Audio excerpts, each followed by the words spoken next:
Here in Boston. It's Orioles baseball time for your listening enjoyment. Together with Chuck Thompson and John Gordon, this is Bill O'Donnell, and we welcome you to Game 2 of the weekend series here in New England between the Orioles and the home-standing Red Sox. The Red Sox won the opener last night by a score of 2-0 before just under 34,000 paid as Sonny Siebert defeated Jim Palmer, and the Red Sox right-hander also gaining his 6th consecutive win. Palmer, on the other hand, by losing, had his record go to 5 wins and 2 defeats. This afternoon, it will be the stellar Bird left-hander Dave Mcnally to go against Boston's Mike Nagy. Nagy will be making his 7th start today, his 7th start of the season, his first this year naturally against Baltimore, his victory against the White Sox, his defeat to the Milwaukee Brewers. Last year against Baltimore, he had no decision. Lifetime, he is 0-1 against the Birds. Mike Nagy to be opposed by Dave Mcnally. Mcnally, who began 1971 with 4 consecutive victories, but has now lost 2 of his last 3 outings. Both McNally setbacks have come at the hands of the Kansas City Ball Club. He lost to the Royals the first day of May, then again last Monday in his most recent outing. In Monday night's ball game, he lost by a score of 4-1 as McNally worked 8 innings, allowed 10 base hits, and all 4 Kansas City runs. His victory total this year includes a pair of nods against California and a victory each against Washington, Detroit, and Oakland. All 5 victories, incidentally, by McNally have been complete game victories. Against the Red Sox in 1970, McNally won 1 and he lost 1, and both of those games were decided by scores of 5-2. McNally lost to Vincente Romo in late April, then beat Ray Culp in early August. Career-wise against the Red Sox, McNally has won 8, and he has lost 6. This is McNally's 9th start of 1971, and naturally McNally, as you probably know, is the biggest winner in Baltimore baseball history with 119 American League wins. Now, McNally will have an attack today that will line up as follows in the batting order. Don Buford starts off, and Buford plays in left field. The Orioles shortstop will be Mark Belanger. Belanger at short. Playing at first base and batting third will be Boog Powell. Powell at first base. Batting fourth and in right field, Frank Robinson. Robinson, the right fielder. Playing in center field this afternoon is Merv Redmond. Redmond in center field. At third base and batting sixth will be Brooks Robinson. Brooks at third. Dave Johnson, who had a hot night with the bat last night while the Birds were being blanked. Johnson playing at second base, and he's batting seventh. The Oriole catcher handling McNally will be Andy Etchebarren, and then McNally pitching and batting ninth. So the Oriole battery is McNally on the mound and Etchebarren back of the plate.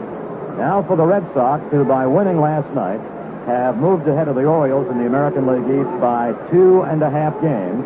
The Red Sox have also won 8 of their last 10 and 15 of their last 19. The Red Sox have won 20, they've lost 10. Then the Orioles 18 and 13, followed by the Yankees playing 500 ball. The Yankees have won 15 and dropped 15. The Yankees 5 games behind the Red Sox, 2.5 games out of second place back of the Birds. 3 games back of Baltimore and 5.5 games away from the top of the Eastern Division, the Detroit Tigers. They've won 15 but lost 16. Then fifth place Washington has won 14 and lost 18. The Senators are 7 games out. And in sixth and last place in the American League East, the Indians, who have won 11 and dropped 20. And they trail the Red Sox by 9.5 games. Continuing with the standings before we give you the Red Sox lineup, Oakland stays right ahead, 5.5 games to the good over Minnesota. Then California is 6.5 games out, followed by Kansas City and Milwaukee and Chicago. Chicago is 9.5 games off the pace, but just 4 games behind the second place Minnesota Twins. Now that Red Sox lineup. Luis Aparicio is the shortstop, and Aparicio batting number 1. In right field will be Reggie Smith. Smith, the right fielder. In left field and batting third will be Carl Yastrzemski. Yastrzemski in left field. At third base, Canigliaro. Canigliaro bats 6th. The catcher will be Dwayne Josephson. Josephson bats 7th. The young second baseman, Doug Griffin, is the next batter. Griffin is in the 8th slot And then the Boston pitcher batting ninth is Mike Nagy. So the Boston battery is Nagy on the mound and Josephson back of the plate. The umpires will work this way today. Ron Luciano will be at the plate. John Red Flaherty will be at first base. The second base umpire will be John Rice. And the ump at third will be Bill Kunkel. Now, as far as other American League activity is concerned this afternoon, we have 3 games today in the American League. Cleveland plays the Yankees at New York with Foster against Bonson. Oakland is at Kansas City, where currently those two clubs are playing a 5-game series. Oakland at Kansas City. Also this afternoon, it's the White Sox in Minnesota against the Twins. There are 2 American League night games. Detroit is at Washington this evening with Lolich against Gineski. Milwaukee is at California with Krause against Messersmith. So that's the complete afternoon and evening American League card. The Indians at New York, the A's at Kansas City, the White Sox at Minnesota, the Tigers in Washington, and the Brewers in California at Anaheim. Now the National League day game. San Diego at Chicago with Tom Phoebus against Ferguson Jenkins. That's naturally at Wrigley Field, is a day game. Los Angeles at San Francisco.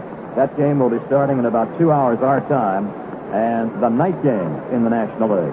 New York at Pittsburgh. The pitching matchups are going to be Gentry against Glass. Also tonight, Philadelphia at Atlanta with Short against Necro.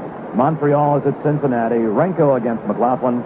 And the Cardinals play the Astros in the Houston Astrodome with Carlton against Blassingame. So 2 National League day games, 4 National League night games, and repeating them, San Diego at Chicago, and we'll have scores on that game through the progress of ours. Los Angeles at San Francisco also this afternoon, and tonight, New York at Pittsburgh, Philadelphia at Atlanta, Montreal at Cincinnati, and St. Louis at Houston. A reminder that we'll be right back with the start of today's game in just 1 minute. We have just had the throwing out of the first ball today by Colonel John W. Baggs, the Massachusetts Salvation Army State Commander. And today here at Fenway Park, we've had a Salvation Army salute to the Armed Forces on Armed Forces Day. We have already had played the playing of the National Anthem, and it was performed by the Cambridge Citadel Band with a special color guard also on hand here at Fenway Park from the nearby Hanscom Air Force Base. Our temperature, and just a couple of moments away from game time, our temperature at game time is in the low 60s.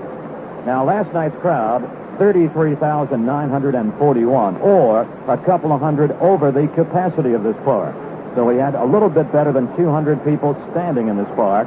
Right now, our crowd would be, we would say, at about 29,000 or so.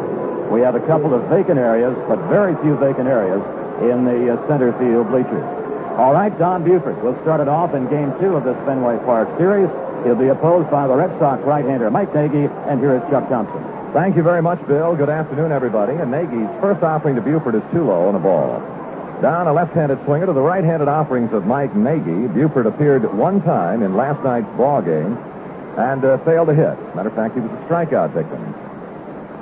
Nagy, the right-hander, is 1-0 to Buford, is a strike over the outer portion of the letters, and the count evens at 1 ball and 1 strike to Don. He is hitting .301.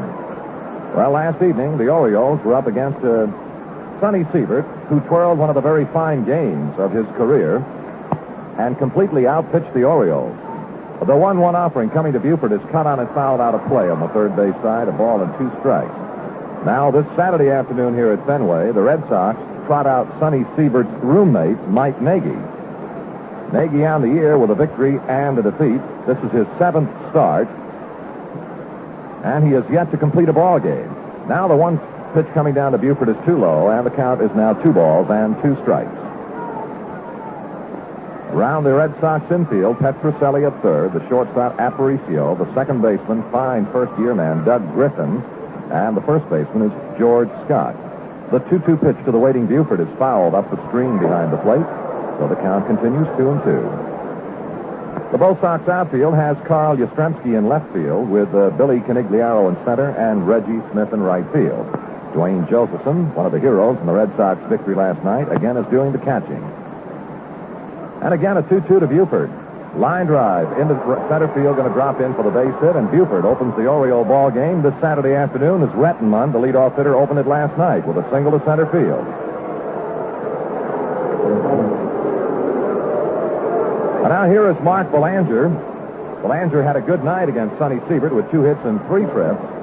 And the Orioles out-hit the Red Sox last night, but the story of the ball game, other than the outstanding pitching of Sonny Siebert, was the lack of timely hitting on the part of the Orioles. Pitch to Belanger is low and outside, ball 1. Belanger's seasonal batting average is .268. And this afternoon, Bill O'Donnell and yours truly, Chuck Thompson, want to welcome to our Oriole broadcast all listeners in the Armed Forces Network all around the world. The pitch to Belanger, strike is called, right above the knees in the outside corner. 1 ball and 1 strike. It is always a great pleasure to be able to broadcast to the members of the Armed Forces. Buford opened the ball game with a single to center field. He's at first, and Scott holds with a runner that way. Nagy's 1-1 offering coming on to Belanger. It's a check swing ball, high and tight. 2 balls and a strike.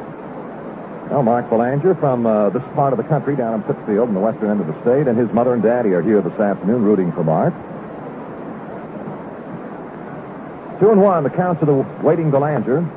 Buford, the runner at first base. The right-handed Nagy is ready, and here's his pitch. Ground ball right at the pitcher. He's got it. The throw is to second base. 1 out. On to no throw to first base. And Belanger will reach as Buford is forced. The ground ball hit back to the pitcher. Nagy was sharply hit. Nagy went leaping in the air to make the grab, and then he rushed his throw to second base because of Buford's good speed on the way, and threw it a bit to the left field side of the bag. Aparicio made the saving catch, and of course that eliminated any possibility of a double play. So the force is executed on Buford at second from the pitcher to the shortstop covering. Reaching on the force is Belanger. And to the plate now, the Oriole first baseman, Boog Powell, hitting an even 200 at this moment in the early weeks of the campaign. The pitch to Powell, check swing, ground ball down the first base side, off the mound as Nagy makes the pickup and tags Boog Powell for the unassisted putout. Powell is gone, checked his swing, did not get the bat out of the way, hit a slow roller to the first base side of the mound, fielded by Nagy. He continued on to tag Powell for the unassisted putout, while Belanger went to second base. 2 down in the Oriole half of the first inning, and the batter now will be Frank Robinson. Frank hitting .274, went 0 for 3 last night. And the base hits have been a little difficult for Frank. He's hit one of those dead spots over the past few ball games. He is now 0 for 14. And he is still trying to battle his way back from an injured left wrist. Strike call to Frank. A couple of weeks ago out in Oakland, Diego Segui hit Frank on the left wrist, and it is still very tender and quite painful. 1 strike to Frank, 2 down. Belanger the runner at second. No score, just underway at Fenway. Beautiful, bright, clear, sunshiny afternoon in Boston. The 1 strike pitch to Frank, high foul ball, maybe out of play on the first base side, and it is.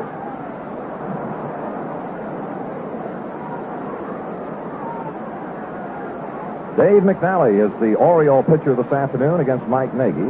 And then tomorrow afternoon, when the Orioles and the Red Sox conclude this 3-game series, it'll be Pat Dobson for the Orioles and the left-handed Gary Peters for the Boston Sox. 0-2, the count to Frank Robinson. Mark Belanger, the runner at second base with 2 down, and Nagy all ready to go. Now Nagy suddenly straddles the rubber and then puts his foot back on it again, and here we go. 2-strike pitch to Frank Robinson. Nagy sets and throws, high and tight. Ball 1.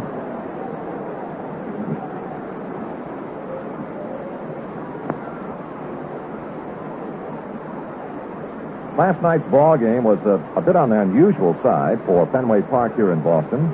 Not a single ball hit that big green wall. Center field wall, yes, but not the big green monster in left field. The 1-2 to Frank, swinging a fly ball right field way. Tracking it out there is Reggie Smith coming up on the ball. He makes the catch for the final out.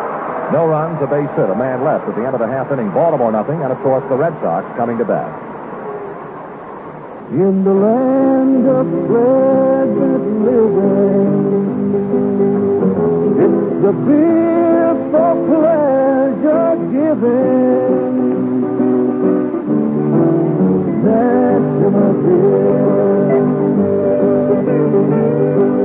national beer.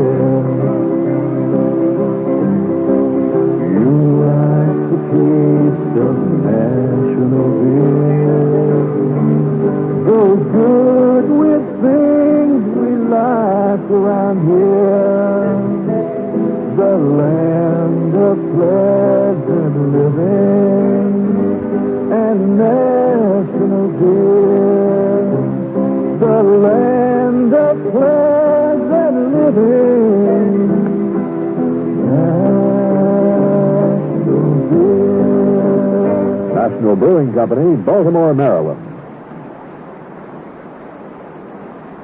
Well, friends, the biggest weekend series of the season will start next Friday night back in Baltimore, and we refer to the Oriole Red Sox series. Friday night at 8. Next Saturday afternoon, that's a week from today, a 2:15 ball game, and a Sunday doubleheader a week from tomorrow. That, of course, is a 2 o'clock start. Now, there are quite a few box and reserve seats available for all those weekend dates, but incidentally, and here's some advice. In case you'd like to buy your tickets in advance, and it might be wise to do that, you can purchase them in advance at the Orioles W2 ticket window at the stadium from 9 in the morning until 6 at night, any day, with the exception of Sunday, any day next week. In addition, box and reserve seats are also available in downtown Baltimore at the Lord Baltimore Hotel, at all Hochul Cone stores, and in Towson at Bernie Lee's Penn Hotel. And those are available during regular weekly business hours. So the big Red Sox series, just as we've had one here this weekend, is next weekend in Baltimore. Saturday, a day game at 2:15, and then a Sunday doubleheader starting at 2. Well, Bill, the top of the batting order here in Boston is represented by a fine veteran shortstop, Luis Aparicio. Hitless in 4 tries against Jim Palmer last night. His batting mark is under the 200 level right now. He's 196. Left-handed Mcnally bends the curve inside in the ball, and we're underway in the bottom of the first. Aparicio hitting very deep in the box, a very relaxed-looking hitter, and he hits out of a pronounced closed stance. That's Luis. McNally's next offering is a strike over the outside corner at the knees. 1 ball and 1 strike to Aparicio. Aparicio, Reggie Smith, and Carl Yastrzemski in that order against McNally in the bottom of the first inning. The Oriole left-handers 1-1. Swing and a miss. Good fastball, and Aparicio couldn't catch up to it. A ball and 2 strikes.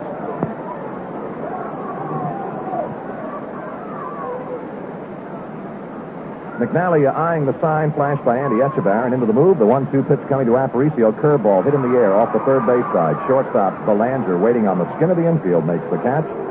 And we have 1 gone, and before Smith steps in, we'll step out for a station break. This is the Baltimore Orioles Baseball Network. This is John Stedman. We're with you every morning on the Sports Wire with a personal look at the whirling world of sports on Radio 11 WBAL in Baltimore. Well, the hitter now will be the switch-hitting Reggie Smith, a right-handed batter to the left-hand offerings of Dave McNally. Reggie hitting .308, and he checks the swing and gets a breaking pitch low and inside. Ball 1. Reggie among the top 10 in the American League hitters with that .308 average. And he hits .333 as a right-hander, .301 as a left-hander. A swing and a miss. 1 ball, 1 strike to Reggie Smith. Reggie also has a mini hit streak alive for the Bull Sox. He has hit in 5 straight games. McNally's 1-1 offering to the waiting Reggie Smith. Foul ball to the netting. A ball and 2 strikes. No score. Bottom of the first inning, Fenway Park. McNally, the left-hander, against Nagy, the right-hander, in Game 2 of a 3-game weekend series. And McNally is in the motion once more. The left-hander's pitch to Reggie is just inside low, and that'll even the count now at 2 balls, 2 strikes. Well, we know that we have a lot of National League fans in our audience this afternoon. And if they're New York Mets fans, they know their Mets are going very well. The 2-2 is cut on and missed. Reggie Smith swings and misses on a sharp breaking pitch. And McNally notches his first strikeout of the afternoon. Second out of the inning, and now here comes Carl Yastrzemski. Mets won again last night. They have won 13 of their last 16 now. And last night, Kuzman pitched his first complete game of the season for the Mets.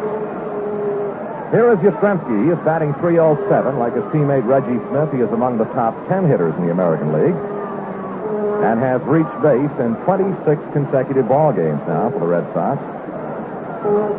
Palmer walked him 3 times last evening. Ball is low and outside to left-hand hitting Yastrzemski.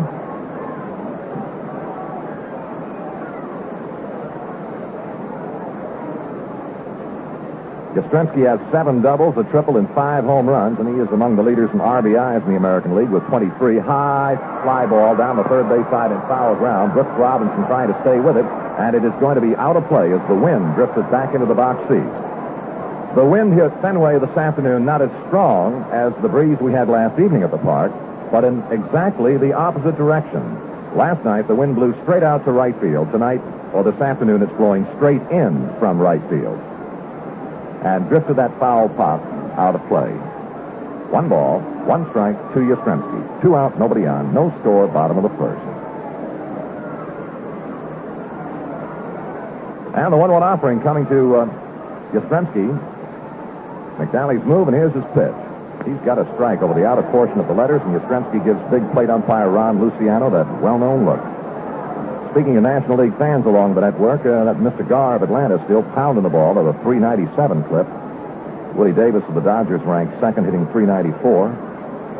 The 1-2 pitch, swinging a ground ball foul down the first base side. The count holding 1-2. And the ageless wonder of the Giants, the wonderful Willie Mays, is hitting 373. They're the top 3 in the National League, average-wise. A ball, 2 strikes to Carl Yastrzemski. McNally's move and the left-hander's pitch. Curved him, but it's way outside, 2-2. Well, here in Boston, these fine American League fans are really excited about the progress and the accomplishments of their Boston Red Sox, and, well, they might be. 2-2 to Yaz. High foul behind the plate is going to be out of play. So the count holds 2-2. Red Sox have been sitting in first place in the Eastern Division of the American League now for 16 days, and they love every minute of it. And last night, in shutting out the Orioles, for only the second time that the Orioles have been blanked this year, they increased their lead to 2 1/2 games. 2-2, the count for the batter, Carl Yastrzemski. McNally's pitch, he just missed outside and low.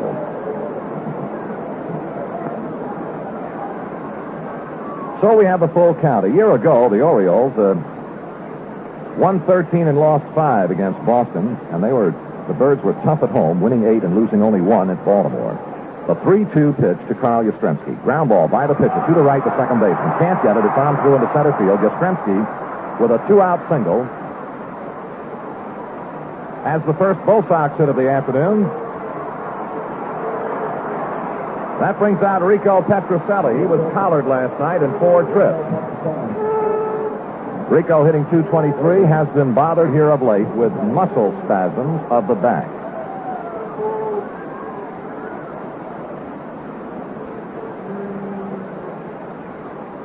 The Oriole outfield this afternoon composed of Buford in left field, Merv Redmond in center field, and Frank Robinson in right. The pitch to Rico is high, ball 1.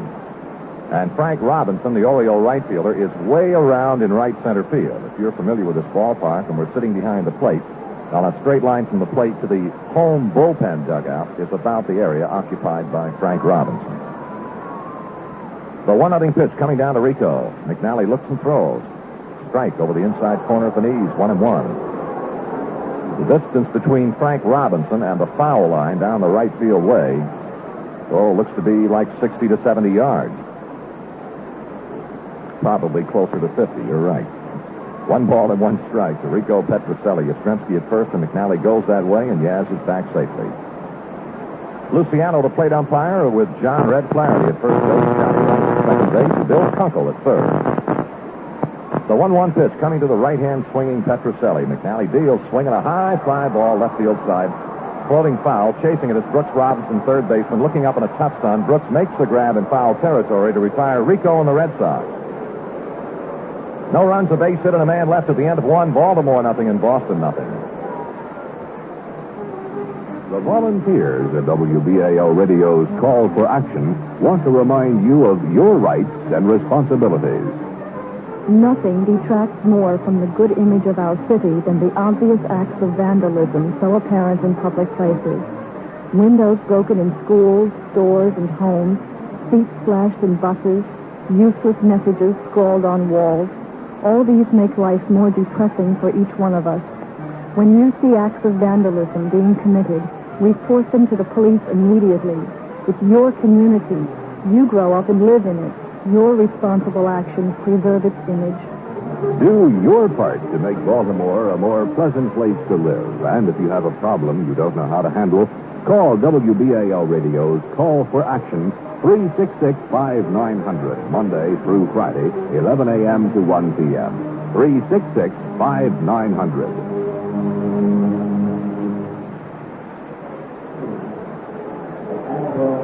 In the National League, the game at Chicago between the Padres and the Cubs is underway. San Diego jumped in front with 2 runs in the first inning on a Gaston homer. That's Tommy Phoebus going for San Diego today, and Ferguson Jenkins for Chicago. Later this afternoon at San Francisco, the Giants against the Los Angeles Dodgers. In the American League at New York, the Yankees got a run in the bottom of the first inning. They lead the Indians now in the second. New York 1, Cleveland nothing with Foster against Bonson. In the Oakland-Kansas City game, it will be Fingers against Al Canton. Chicago and Minnesota scoreless in the first inning. Still here is Merv Redmond with a fly ball well hit straight away to center field, going hard as a center fielder, and he makes a good running catch. Canigliaro caught up to the drive toward the alley in right center, about 2 steps off the warning track. First ball hitting Redmond, hit it well, deep into the biggest part of this great old ballpark. And Billy Canigliaro made a fine running catch to retire Merv Redmond, who was hitting .275, and Redmond had 1 hit last night and 4 trips. Now here is probably the greatest third baseman who has ever played this game, hitting the first ball on the ground in the hole between short and third to left field for a base hit. And Brooks Robinson, first ball hitting off Nagy, singles to left field between short and third. Brooks went 2 for 4 last night and carries a .274 batting average. Well, Redmond hit the first pitch. Brooks Robinson hit the first pitch. And here's a fellow who, in a losing cause against Sonny Siebert last night, had a great evening. 3 hits and 4 trips. And Davy's batting average now is .304, and that puts him right up there among the top 10 hitters in the American League. Top hitter in the American League as of today is Tony Oliva, hitting .407. Ball low and outside, and a good block and a good save by Boston catcher Dwayne Josephson. Bobby Mercer of the Yankees hitting .358, and then Rojas of the Kansas City Royals with .326.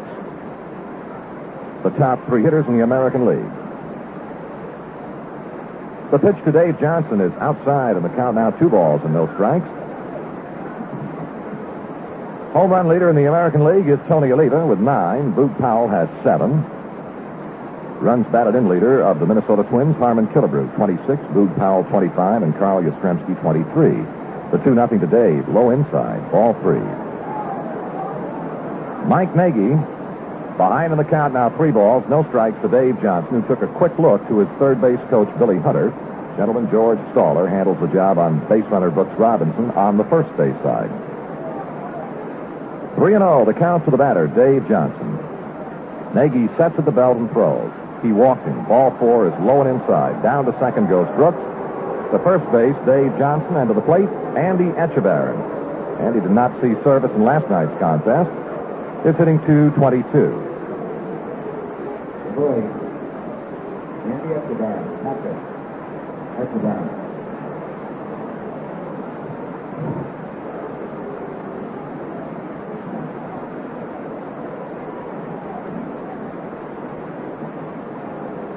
Nagy taking just a little time, getting ready to work on Andy Etchebarren. And the big Boston right-hander's pitch coming. Strike call. Caught the outside corner at the knees. Nagy, a young man born in New York City, and to the best of our knowledge, he still makes his home in the Bronx. Before this season started, he held kind of a charmed life with the Boston Red Sox. Over the last 2 seasons, he made 48 starts for the Bo Sox, and Boston won 32 of the 48 games he started. He is outside with a ball. 1 ball and 1 strike. This is his 7th start of the year for Boston. He has yet to complete a ball game, and his won-and-loss record is a victory and a defeat. 33 innings. His earned run is 5.18. Of course, the Milwaukee Brewers unloaded on him with 6 runs in the very first inning. Now the 1-1 to Etchebarren. Check swing foul ball off the box seat railing on the first base side. 1-2 to Andy. I think most of the ball clubs have been perhaps complaining a little bit this year of the unseasonable weather. When Baltimore went to California, in Southern California, even in Anaheim, it was cold. Not really cold, but cool and windy. And Oakland was just bitterly cold. And they caught up with some bad weather in Kansas City, and the Red Sox say they have faced the same problem. But the weather this weekend in Boston, magnificent. The 1-ball, 2-strike pitch to Etchebarren. Struck him out. Swing and a miss. Etchebarren goes down. 2 gone in the Oriole half of the second inning, and the batter now, Dave Mcnally.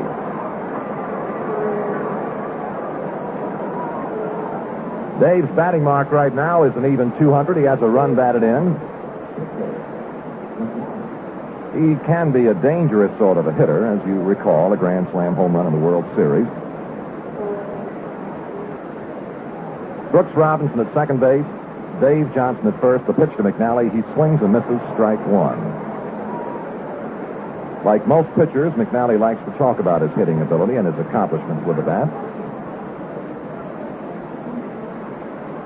Now the 1-strike pitch to Dave. Nagy, the Boston right-hander, ready to go. He fires. In the dirt, and a good save by catcher Dwayne Josephson. A ball and a strike to McNally.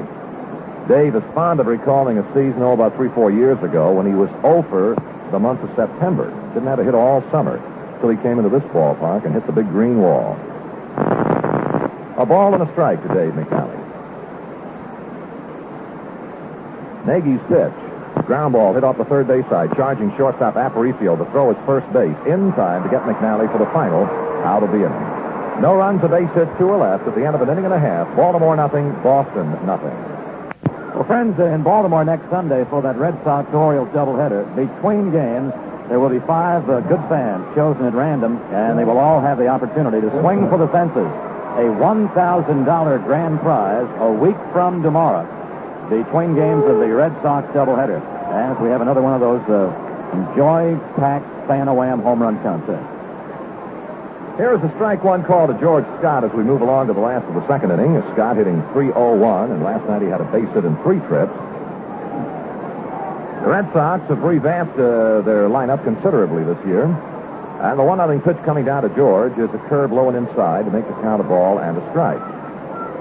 With the acquisition of Aparicio to play shortstop and the appearance of young Doug Griffin at second base, they then have placed Petrocelli at third and moved Scott back over to first base. The 1-1 to George. The boomer looks at the ball, low and inside, and it's 2 balls and a strike. Though Scott was adequate at third, he is a much better first baseman. 2 balls, 1 strike to the right-hand swinging Scott. The pitch is cut on a line drive, base hit into center field. Scott singles through the middle. Hit number 2 for Boston. And the batter now will be Billy Canigliaro. He is hitting .282, and against Palmer last evening, failed to hit in 2 trips. Powell moves in and will take the bag with the base runner, George Scott, at first base. Now we look around, and the wind has kind of changed direction all of a sudden, and it's blowing out towards center field. Pitch. Checks his swing, but didn't get it stopped in time, says plate umpire Luciano, and that'll be a strike to Billy Canigliaro. Very, very fine call from plate umpire Luciano, who jumped out immediately with the right arm thrust up and then waving that right arm, indicating, yes, sir, that is a swing. You didn't stop it in time. 1 strike to Billy. He's had 6 doubles and 4 home runs and knocked in 13 for Boston. Scott's the base runner at first with nobody out. No score in the game in the bottom of the second. McNally ready to go. The look to first, and the pitch to Canigliaro. Inside the ball, 1-1. Most of the baseball people figure that here are the 2 clubs that perhaps will battle for the Eastern Divisional Championship right on through the year. 1 ball and 1 strike to the waiting Billy Canigliaro. McNally deals, curved him, cut on and fouled in the dirt behind the plate, and the count is a ball and 2 strikes.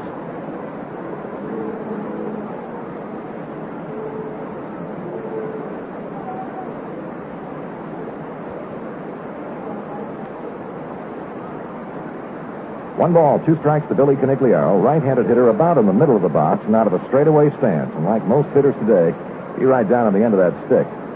Scott has a fair lead at first base as the left-handed McNally looks over that way, looks over there again, now delivers to Canigliaro. Ground ball hit towards second base from Dave Johnson, slow roller, 1 out at second, relay throw to first, not in time.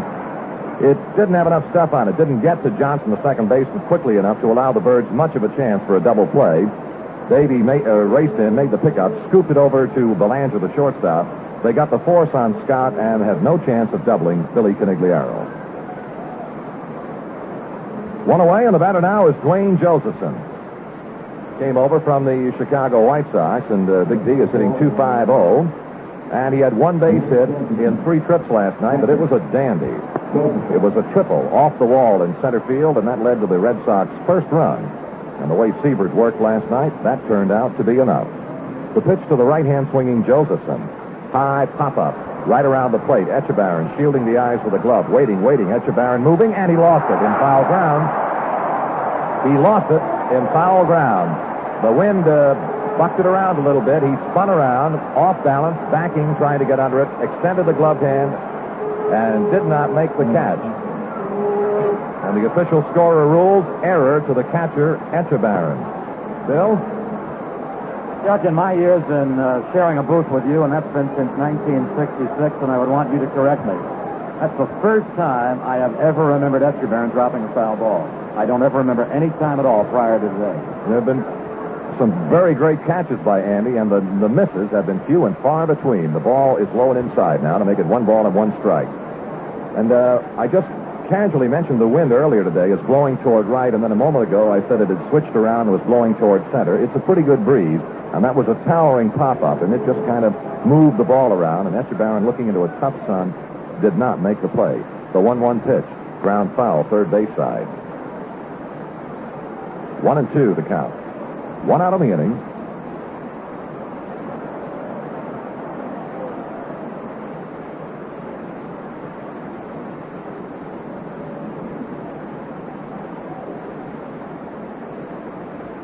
Well, I just can't come up with a time that I can recall where Andy dropped a foul pop either. It just doesn't happen. It's like seeing Brooks drop a foul pop. The pitch coming is cut on and foul tip in and out of the mid of Etchebarren, so the count holds to the ball and 2 strikes. 1-2 to Dwayne Josephson. Scott opened the inning for the Red Sox with a single to center field, and then it was forced to second base as Canigliaro hit a slow roller to the second baseman Johnson. And Josephson now working with a count of ball and 2 strikes as Dave Mcnally is ready to go. He kicks and throws. Foul ball to the screen, and the count continues 1-2.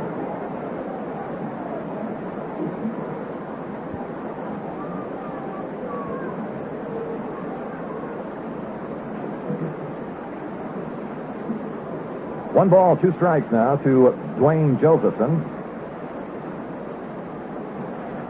And Mcnally looks to first and then delivers. Changed up, ground ball to the shortstop. He's got it. Goes to second. That's 1 on to first, and the Orioles have a very nifty double play. Belanger to Johnson to Powell. No runs, a base hit, and nobody left on. At the end of 2, Boston nothing, Baltimore nothing. Tomorrow. First inning is over at Chicago in that game between the Cubs and San Diego, and after the Padres gave Tommy Phoebus 2 runs in the top of the first inning, the Cubs bounced right back, knocked Tommy out in the bottom of the first. Cubs got 3 runs, and they also had a Billy Williams solo home run. That is Williams' 9th of the year.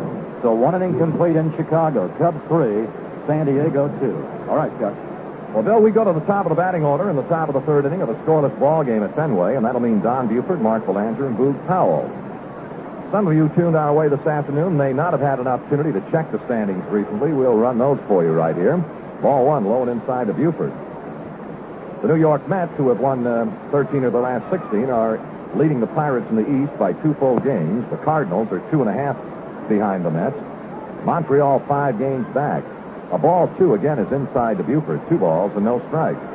The Cubs are down 5.5 behind the Mets, and 11 games out of the Phillies. They've won 9 and lost 21. The Giants are really racing along. They've now won 4 straight, and they have a 9-game lead over the Dodgers as Nagy throws high and outside to Buford to make the count 3 balls and no strikes.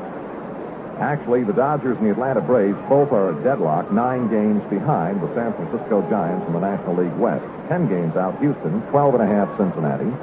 That's right, and 14.5 San Diego. Strike is called to the waiting Buford. He took it all the way. In the American League, the Red Sox lead the Orioles by 2.5, the Yankees by 5, Detroit by 5.5, the Senators by 7, and Cleveland by 9 1/2. 3-1 to Buford. Low and a ball 4. Nagy has issued his second walk. Buford opens the Oriole third with a base on balls, and now here is Mark Boland. In the American League Western Division, the Oakland A's have opened up a 5.5 game bulge over the Minnesota Twins, 6.5 over the California Angels, 7 over Kansas City, 8 over Milwaukee, and 9.5 over the White Sox. Belanger hit into a forced play in the first inning. The pitch coming to Mark is low and inside, ball one.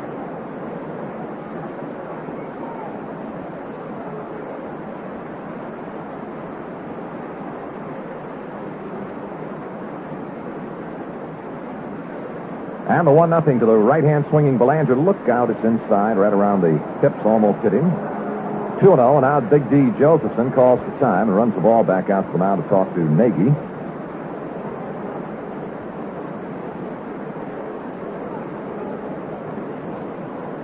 As Bill mentioned earlier this afternoon, last night the Orioles and the Red Sox played before just a wonderful gathering of 33,941 paid. That's a little bit over capacity at this ballpark. There were quite a few standees. 2-0 to Belanger. He takes ball 3 up high, and Nagy's having a little control difficulty. As he went 3-1 and Buford and walked in, he's now got a 3-0 count to Mark Belanger. The Orioles were generous in their praise of right-hander Sonny Siebert last night. They gave that veteran great deal of credit. A strike is called to Belanger. Boog Powell said he made nothing but great pitches to me all night long. 3-1, the count to Belanger. With Buford at first base and nobody out. Nagy has the sign. The right-hander is ready to go. The 3-1 pitch, strike 2 called. He found the outside corner right at the knees.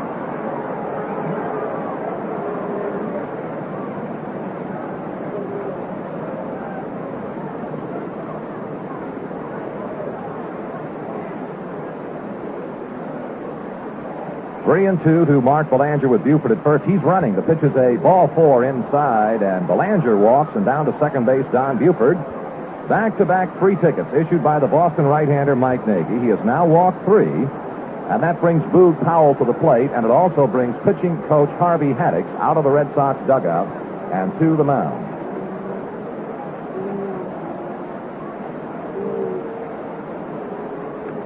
Well, the Orioles had, as we mentioned, quite a few opportunities against Sonny Siebert last night. 6 of the 9 innings, got their leadoff hitter aboard, and then now this afternoon, we've gone now 3 innings, or are in the 3rd inning, and they've had that leadoff hitter on twice. Harvey Haddix does not waste too much time. He perhaps picked up some slight flaw in the delivery of Mike Nagy, and went out to remind him to concentrate a little bit more on that. One of the things that sometimes happens to a pitcher is that he begins to drop his arm down rather than in the normal 3/4 or overhand maneuver. The pitch to Powell is a check swing foul right at the plate, strike 1. Well, they got Powell in the first inning on a check swing, and they almost got him again here in the 3rd in the same thing. Left-handed Ken Brett is warming in the Boston bullpen. He will be leaving the Sox tomorrow. He will go into the Army, into Fort Meade, to fulfill a military obligation lasting 2 weeks. His place on the roster will be taken by Jim Lonborg. Pitch to Powell, high and outside. 1 ball, 1 strike to Boog. Last evening's ball game, leadoff hitter Redmond singled, Dave Johnson singled, and Boog Powell came on against Siebert in the first inning, and the count went to 3 balls and no strikes. And then Siebert made one of the great comebacks. He struck out Powell, he got Frank in a fly ball to right field, and struck out Blair to get out of the inning. The 1-1 to Powell. A foul ball up the screen behind the plate. 1 ball, 2 strikes.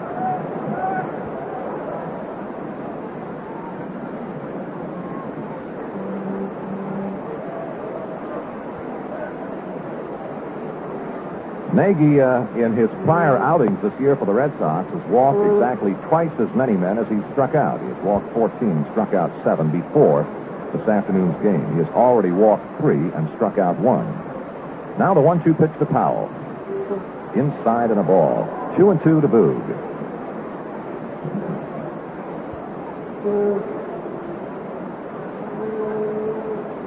A couple of go-go men on the base paths for the Orioles in the person of Buford at second base, Belanger at first base, nobody out here on the top of the 3rd, no score, and Powell battling Mike Nagy with a count even at 2-2.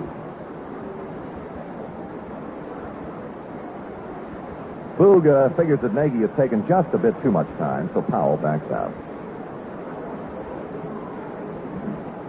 These same two clubs will meet again next weekend in Baltimore, but it'll be a 4-game series. A single on Friday night, a single Saturday afternoon, and a doubleheader Sunday afternoon.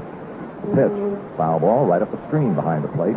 It looks as though Powell is getting some pretty fair pitches and is just not making the kind of contact he's capable of.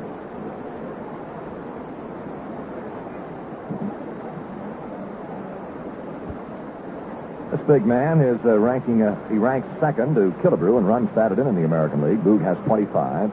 He trails Oliva in the home run derby. Oliva 9, Powell 7. And now the 2-2 offering to Powell with nobody out and Oriole runners at first and second. That cat and mouse game again. Nagy straddles the rubber. Powell steps out. Now we're ready to go. 2-2 to Boog. Swing and a foul tip, and it's held on to by the catcher Josephson, and Boog is a strikeout victim. Strikeout number 2 for Mike Nagy. That's a big man out of the way for Nagy, and here now is Frank Robinson. Frank flied to the right fielder in the first inning. And a lot of the balls that Frank has been hitting in the last couple of weeks have been going towards center and right field, and he is not able to pull the ball the way he normally does. I think most of it is due to that lame left wrist. Breaking pitch low and outside to Frank. Ball 1.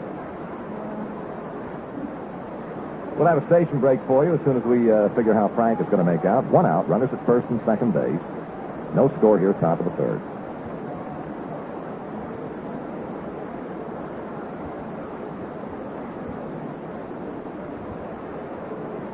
And the pitch, swinging a long drive, and this one is pulled to left field, and you can forget about it. The Orioles have a 3-0 lead. Frank Robinson has hit only his second home run of the year over everything in left field. It went over the wall, which is 37 feet high, over the screen, which is 23 feet on top of it, or over the 60-foot high left field wall, and Baltimore has a 3-0 lead.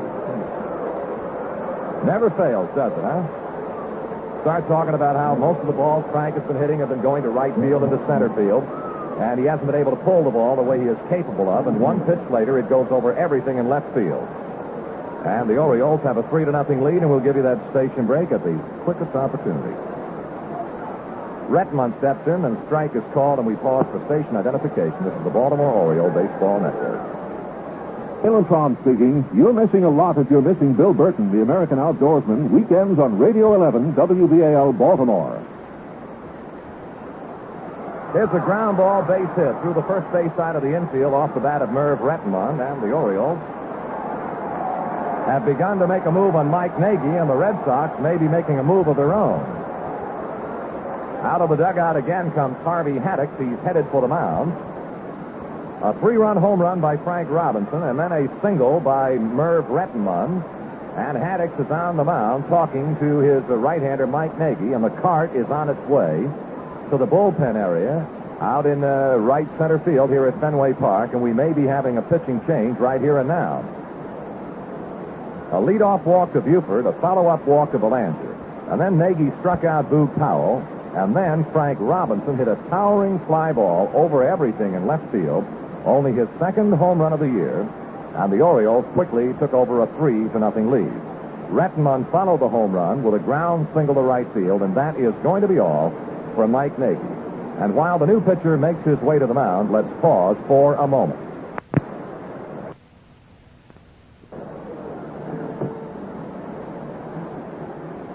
Well, the Red Sox right-handed starter Mike Nagy has had the exit sign come to him. He's been lifted for Ken Brett here in the top of the third.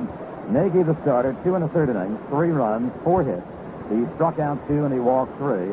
And, of course, as Nagy departs, he also leaves with a runner at first base, Redmond, as his responsibility. The left-handed reliever is on, Ken Brett. This will be his 7th game of the year. Brett's record, no wins and 1 defeat.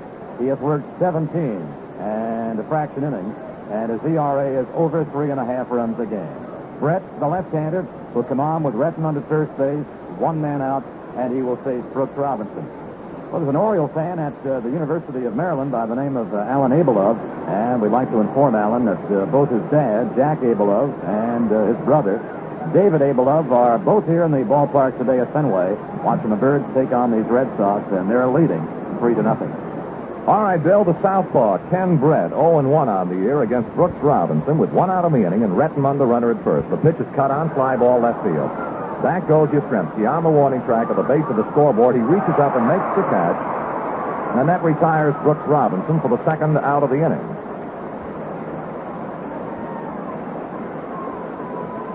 Two down on the batter now, Dave Johnson. He walked against starter Mike Nagy in the second inning and now looks to the southpaw, Ken Brett.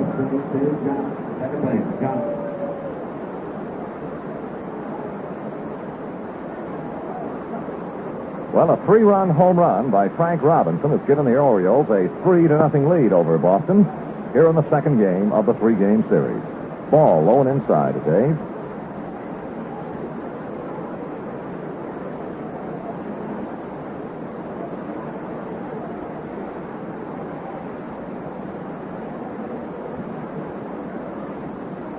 Brett delivers low and outside to make a count 2 balls, no strikes. These two clubs, over a span of 10 days, will meet 7 times. 3 of them here and 4 of them down in Baltimore next weekend. Ball low and inside, 3-0 to Dave Johnson. Matter of fact, the Red Sox will play a total of 25 games over the next 23 days without a day off. They will be busy. 3-0 to Johnson. Ball 4 down low. Davis walked for the second time. And that'll be the 4th walk issued by Boston pitching this afternoon. The first charge to Ken Brett. Down to second, Merv Redmond. Johnson to first base, and here comes Andy Etchebarren, a strikeout victim in the second inning. And now Andy will swing against the left-hand slant of Ken Brett.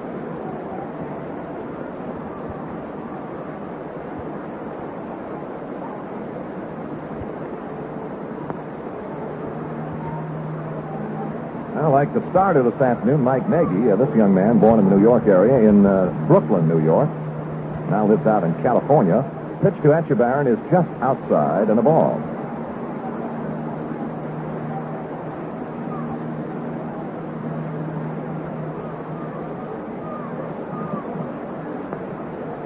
This young man was the Red Sox #1 draft choice in 1966, and he is down low inside with a ball 2, and the plate is kind of dancing a little bit on Ken Brett.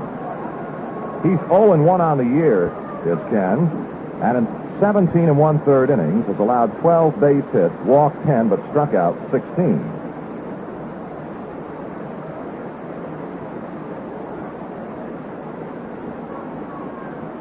The pitch to Etchebarren is popped up foul down the first base side, and it's going to be out of play.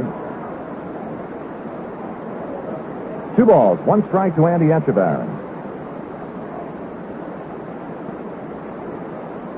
Well, we certainly hope that the people in Baltimore this afternoon are enjoying the same kind of weather we have in Boston, because that would be absolutely ideal weather for the running of the Great Preakness. And it ought to be a slam-bang race. The 2-1. He tried to stop a swing and was unsuccessful, so the count now is 2 balls and 2 strikes.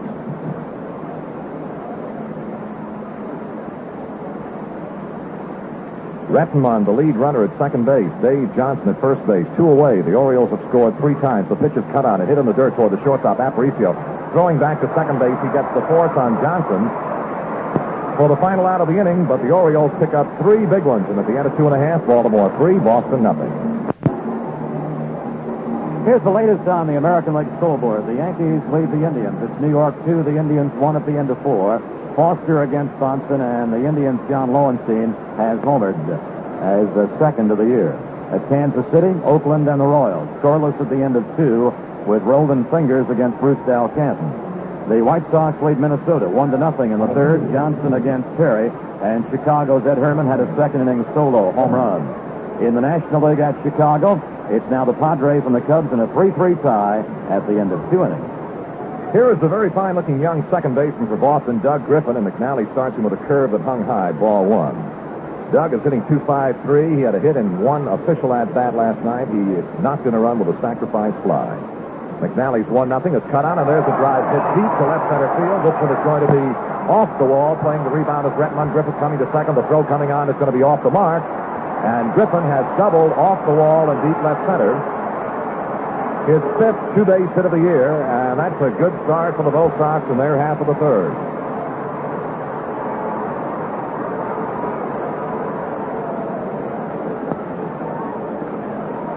If you're not familiar with this great old ballpark in Boston, it is 315 feet down the left field line to a fence that measures 60 feet high.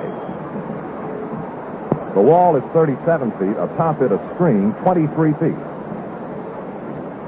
Here is Ken Brady, squares, bunt, first base side, and it's going to be a foul ball.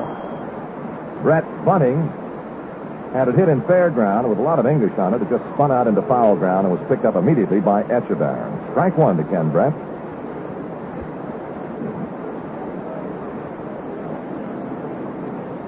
To the base of the wall near the flagpole, and a little bit left of dead center, it's 379 feet. And then to the center field end of the bullpen areas in this ballpark, it is 420 feet. The one-strike pitch to the left-hand swinging Brett. McNally throws. He curved him low and away, and it's a ball and a strike.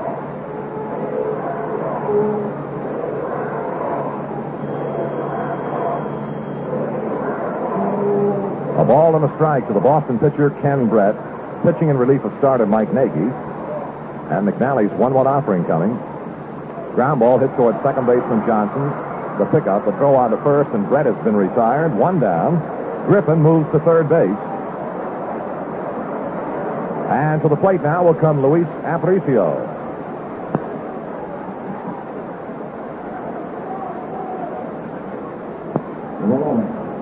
In the first inning against McNally, Aparicio popped to the shortstop. McNally off to a great start. Won his first two games, no decision in the third, won his third and fourth in a row. The pitch coming to Aparicio is high, ball one. And Dave now has lost two of his last three outings.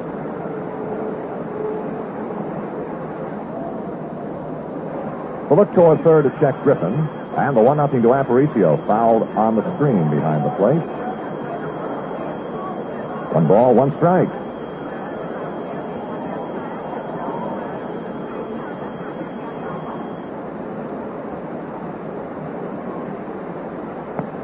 McNally's 1-1 offering to Aparicio. A good let-up curveball found the range on the inside corner above the knees. And Aparicio not too happy about the call. A ball and 2 strikes.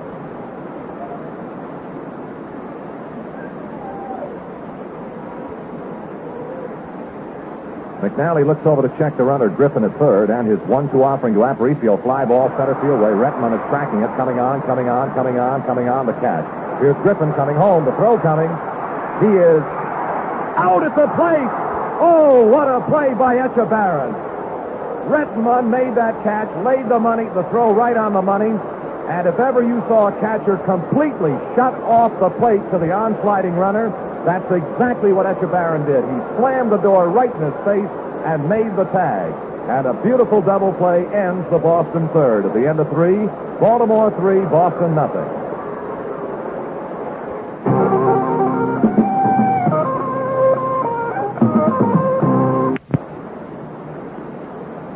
Well, friends, there are truly many picture defensive plays as well as offensive plays in this great old game of baseball, but we just had one of the greatest picture plays in the game. The catch in center field by Redmond, running in, getting position, and then catching the fly ball off the bat of Aparicio with 1 out to make it 2, and then Griffin tagging at third and trying to score. Redmond coming right into Echeverria with an on-target throw. Echeverria completely blocking the plate, blocking Griffin's pass, and additionally making the tag for the third out. It was a great play to watch, Bill. Here is Dave McNally taking a ball 1 outside. See, Griffin under a full head of steam into that slide. The 1-0 to McNally. Strike is called 1-1. He hit Echeverria and didn't bounce back, but he just stopped cold within a foot of the plate. Echeverria would not give an inch. The 1-1. Swing and a miss. 1-2 to Dave McNally. That is still one of the more thrilling plays in baseball, to see the runner trying to score, tag after the catch, right for the plate, and the ball is headed for the plate, and it's a big thrill to watch it. A swing and a miss, and McNally goes down. And the call of the plate umpire, Ron Luciano, was just perfect. he had to make certain, first of all, that Echevarren held the ball. That he did. And then he gave the most emphatic out call you could ask to see. 1 out and nobody on. And against the left-handed Ken Brett, here is Don Buford now, hitting from the third base side. Don in the first inning singled off starter Nagy and walked against Nagy in the third. The pitch to Don is too low, ball 1.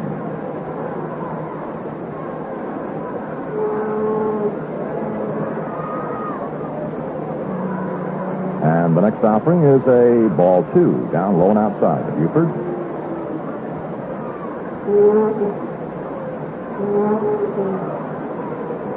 2-0 to the waiting Buford. High, ball 3, and Nagy is having a little control difficulty. Well, he issued a walk in the third inning in relief of Nagy. And now he's dangerously close to it with Buford. 1 out and nobody on, and the 3-0 pitch is due. Here it comes. Ball 4, Buford walks for the second time, and that'll be the 5th walk issued by Boston Hurling this afternoon. The second charged to reliever Nagy. Here is Mark Belanger. He is reached on a 4th and walked. And he was aboard when Frank Robinson unloaded the booming home run over everything in left field here at Fenway to knock in the 3 Oriole run.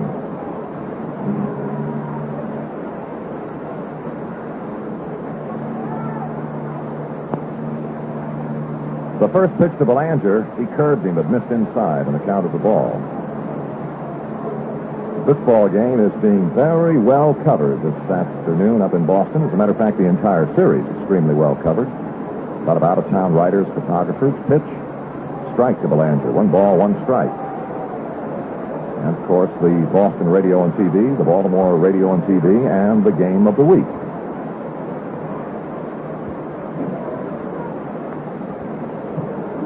One ball, 1 strike to Mark Belanger. Pitch is a strike 2 call over the inside corner right at the letters. 1-2 to Mark.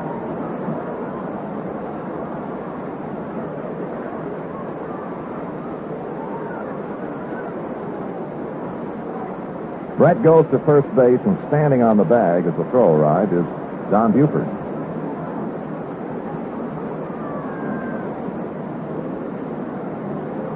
Brett ready to go. The 1-2 pitch to Belanger. Swinging a ground ball to the right side of the shortstop. It's through. It's in the hole to left field for a base hit.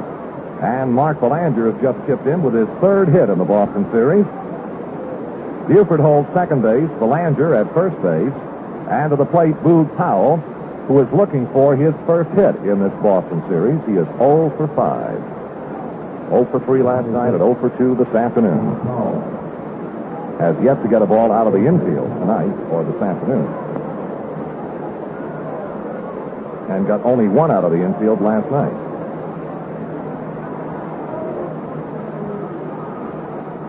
Ball 1, low and outside to Boog Powell.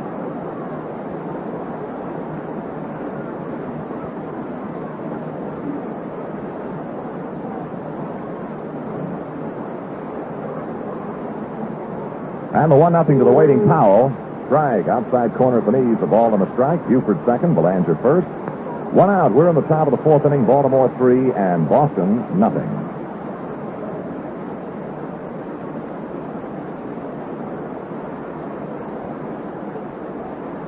A 1-1 to Boog Powell. Brett delivers. Strike 2 call right in the very same area. 1-2 now to Boog.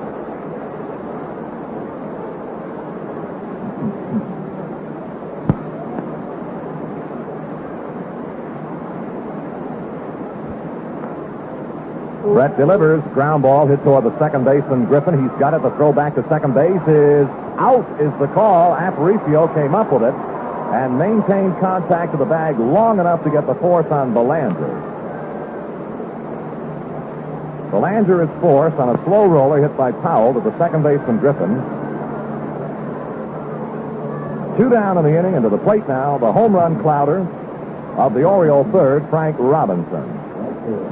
Well, a year ago, by this time, Frank had hit 6 home runs. His home run with 2 men aboard in the third is but the 2nd home run of the year for Frank. The pitch, high and outside, ball 1. Boland up and throwing in the Boston bullpen.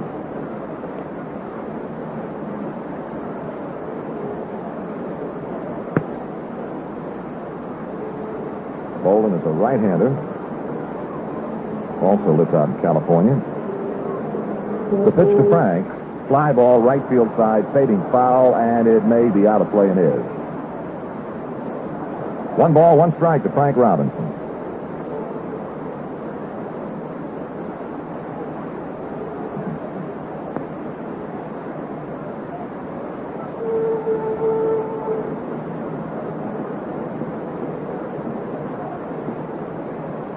Ken Brett, who came on in relief of starter Nagy in the 3rd inning, now ready with a 1-1 to Frank.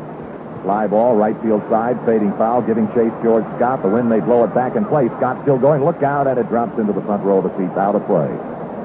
The lookout was because the second baseman, Griffin, was also crossing over in that area, and he and Scott momentarily were on a collision path, but they avoided each other. 1 ball, 2 strikes to Frank.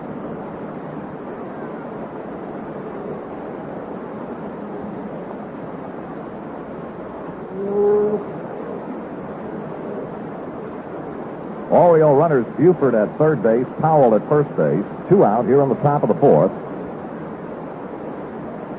And Brett's pitch to Frank Robinson. Much too high and almost a wild pitch.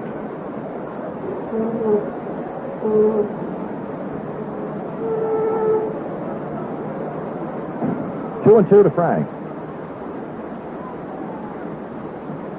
The pitch outside, and we have the full count. That'll give Powell a little bit of a liberty at 1st base. With 2 down and a 3-2 count to the batter, Frank Robinson. Boog will be moving. Brett is ready. Here's the pitch. There goes Powell. It's a ball 4 outside, and the bases are loaded. So Ken Brett now has walked 3. And the batter will be Merv Redmond. Redmond, first ball hitting in the 2nd inning, sky to the center fielder. In the 3rd inning, he drilled a single through the first base side of the Boston infield. Buford at 3rd, Powell at 2nd, Frank at 1st, 2 down, and Redmond at the plate. Baltimore leading at 3-0. And a king-size 2-out threat mounted by the O's. Brett is ready to go. No, he's not. He straddles the rubber, and Redmond steps out at the plate, and the runners kind of trudge back toward the sacks. He was going to go from the stretch with Brett, now goes from the full windup, the pitch. Strike over the inside corner at the knees, and Redmond comes out of there kicking the dirt as if he didn't particularly care for the call. 1 strike to Merv. He is not arguing with the plate umpire, Luciano. It's just it's a difference of opinion, and they're talking a little bit. 1 strike, the count to Redmond as Brett delivers again. He is outside high with a curveball, and the count is even at 1 ball and 1 strike.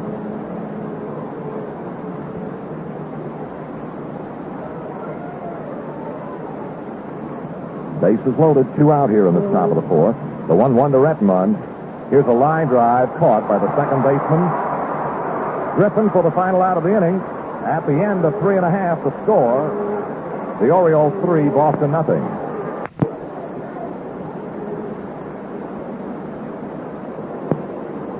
Before the Red Sox bat, let's pause for station identification. This is the Baltimore Oriole Baseball Network. This is Jay Grayson, and if you're a sports fan, John Stedman's Sports Wire was designed for you. Mornings at 7:15 on Radio 11 WBAL Baltimore. Reggie Smith, Carl Yastrzemski, Rico Petroselli, the 2 batters against Baltimore's Dave Mcnally. In the bottom of the 4th inning here at Fenway Park in Boston. Mcnally's pitch to Reggie Smith. Inside, drives the right-handed swing Smith off the plate. Reggie, a switch hitter, and one of the very best switch hitters in all of baseball. Hits out of a pronounced open stance as a right-handed batter. Swing, and he didn't get the breaking ball. 1 ball and 1 strike to Reggie. Mcnally struck him out in the 1st inning. The Sox, no runs, 3 hits. The Orioles, 3 runs and 5 hits. The Birds have committed an error. Mcnally ready once more. Down comes the 1-1 to Reggie. Swing and a miss. A ball and 2 strikes.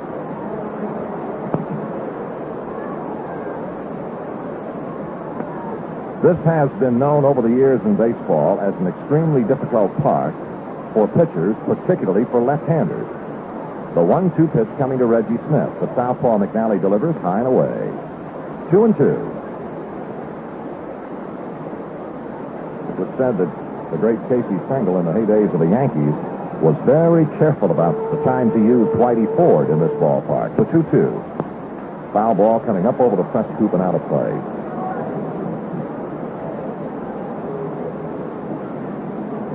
2-2 to Reggie. The Sox have won 8 of their last 10, 15 of the last 18, and 19 of the last 26.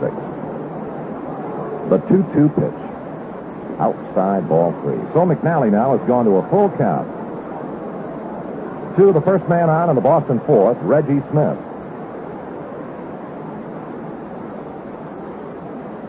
McNally took a little breather and now toes the rubber for the sign. Into the move, and here's his 3-2 to Smith. Fly ball, well hit, deep left field. It is going to be up on that wall, and running into the corner to dig it out goes Buford. Reggie Smith is on his way to second and pulls in standing up for the double.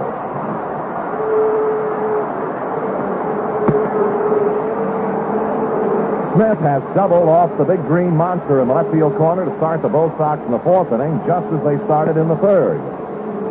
It was Griffin who opened with a long double off the wall in left center field to start Boston in the third inning, and now Reggie Smith starts with a double off the wall in the left field corner here in the fourth inning, and now Carl Yastrzemski. He singled off McNally in the first inning.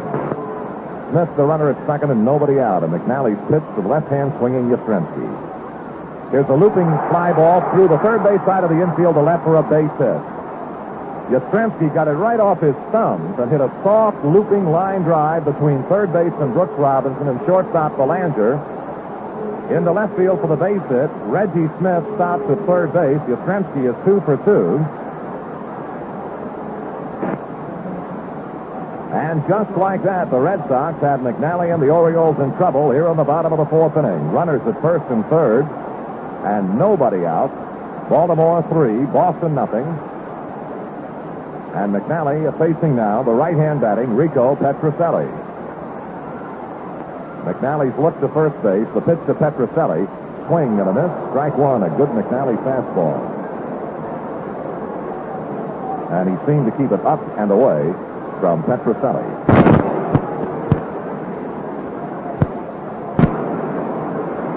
McNally has the sign and the one-strike pitch to Rico. Kicks and throws. Low, ball one ball, one strike.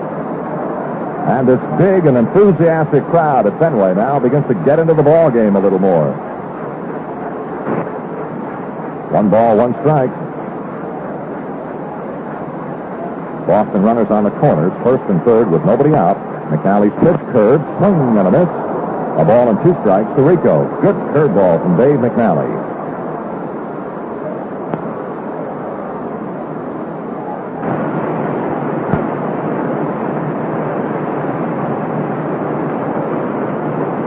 McNally ready once more. The left-hander looks to first, comes to the plate. It is low for a ball. 2 balls, 2 strikes. He tempted Petrocelli on a curveball that was just a little inside low. And Petrocelli, with a good eye, was able to take the pitch.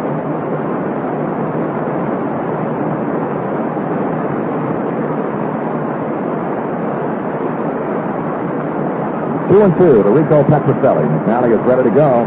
Here's his pitch. Inside and low, gets away from the catcher Esteban. Racing to second base goes Carl Yastrzemski.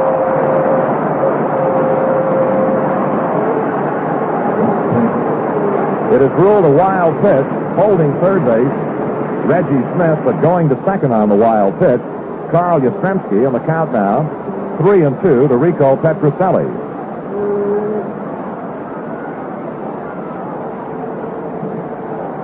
McNally has had a quick squint into the Oriole dugout, and now ready with a payoff 3-2 pitch to Rico. Working from the full line, McNally into the move, delivers.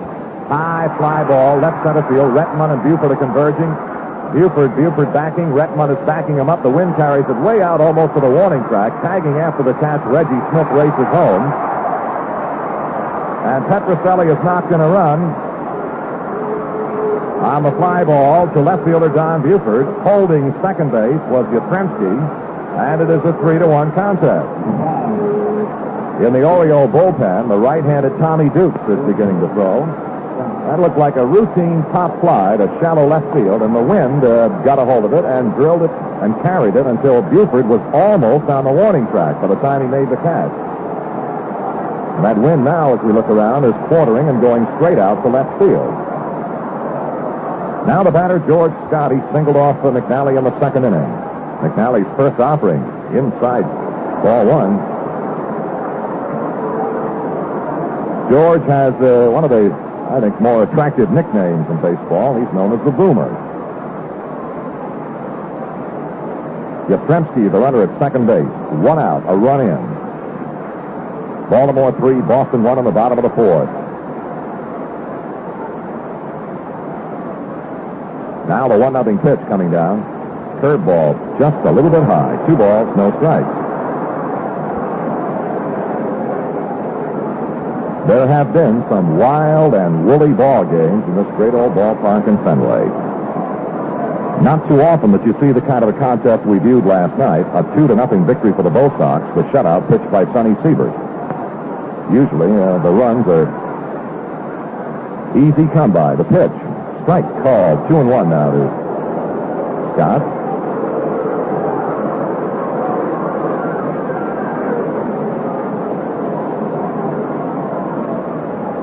Big, strong-looking individual, Boston first baseman Scott.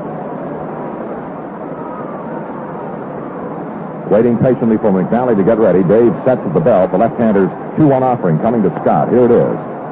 Swing and a miss. 2 balls, 2 strikes for the Boomer.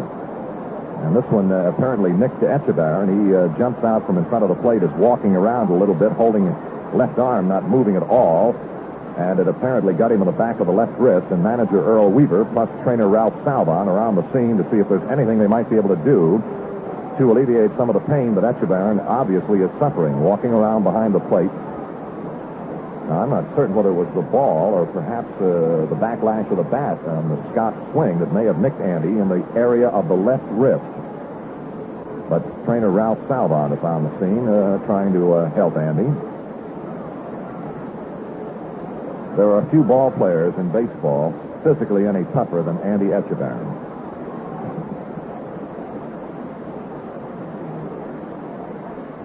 And Salvon heads back to the dugout, and manager Earl Weaver also headed back in there. And Etchebarren apparently is going to be able to continue the count, 2 balls, 2 strikes to George Scott. Yastrzemski, the runner at second base, 1 out and a run in, 3-1 Baltimore.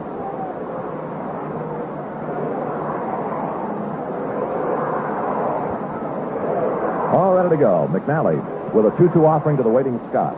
Here it is. High ball 3. Well, Dave went 3-2 to the leadoff hitter, Reggie Smith, in the inning.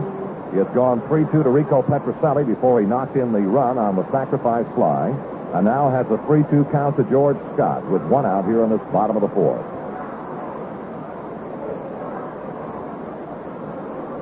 And the payoff, 3-2 pitch to Scott.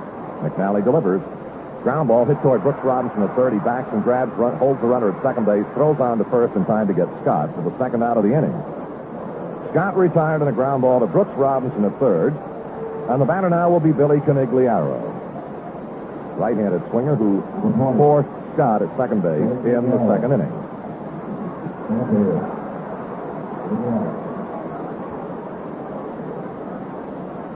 Conigliaro is requesting second base umpire Johnny Rice to kind of move a little bit because he apparently was perfectly in line with that area from which Mcnally would be throwing. So Mcnally with his first offering to the right-hand swinging Billy Conigliaro. Swinging a foul ball off the third base side. Strike 1.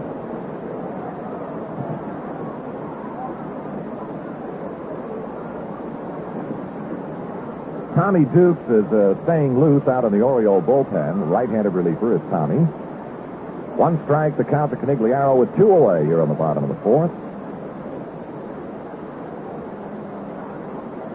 And the pitch to Billy Conigliaro. Ground ball sharply hit right side of Belanger. Great pickup, recovery, throw to first. He's out.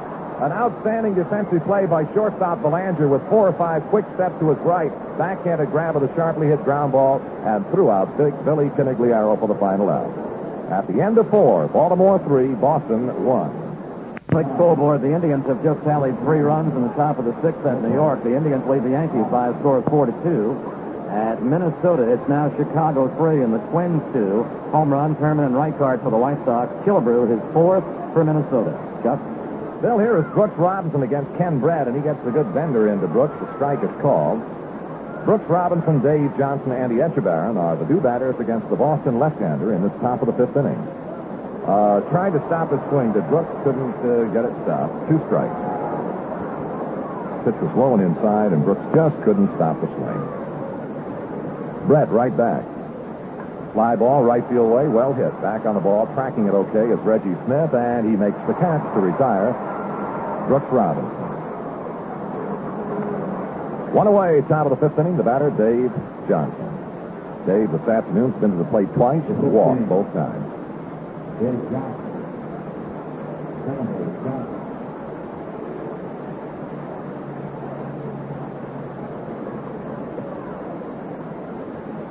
Ball 1 is high and outside to the right-hand swinging Johnson. Tomorrow afternoon, the Orioles and the Red Sox will go again with Gary Peters for Boston and Pat Dodson for the Orioles.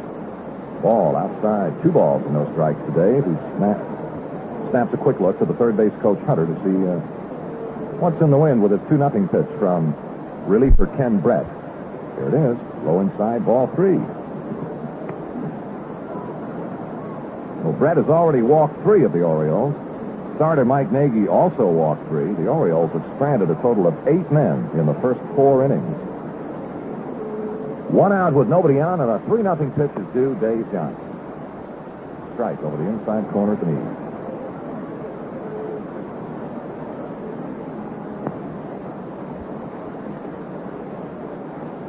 And the 3-1. Here it is. Ball 4, low and outside. So Brett has issued his 4th walk. And that'll bring to the plate now Andy Etchebarren. And Andy has fanned and hit into a forced play in 2 previous turns.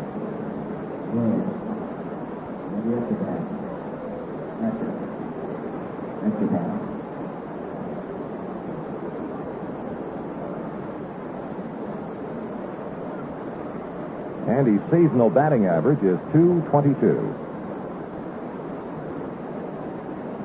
Brett's pitch to Etchebarren, line drive, base hit, center field. Moving on to second base goes Dave Johnson as Etchebarren, first ball hitting, hung out the frozen rope single to center. And that'll bring in Dave Mcnally with 1 away. Mcnally in 2 plate appearances this afternoon has bounced to the shortstop and struck out. Dave Mcnally. Pitcher.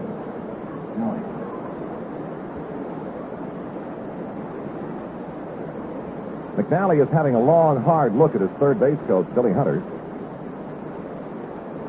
And George Scott is up kind of shallow at first base as if the Red Sox figure McNally may go to the bunting game with the Orioles lead. He's got the bunt and takes the pitch inside for a ball.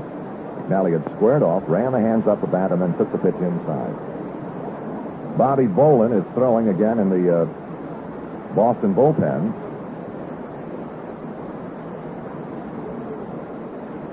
And the pitch to McNally, swinging a fly ball down the left field side, foul, and it's going to be up on the roof and out of play. So the O's had the bunt on in the first pitch, took it off in the second pitch.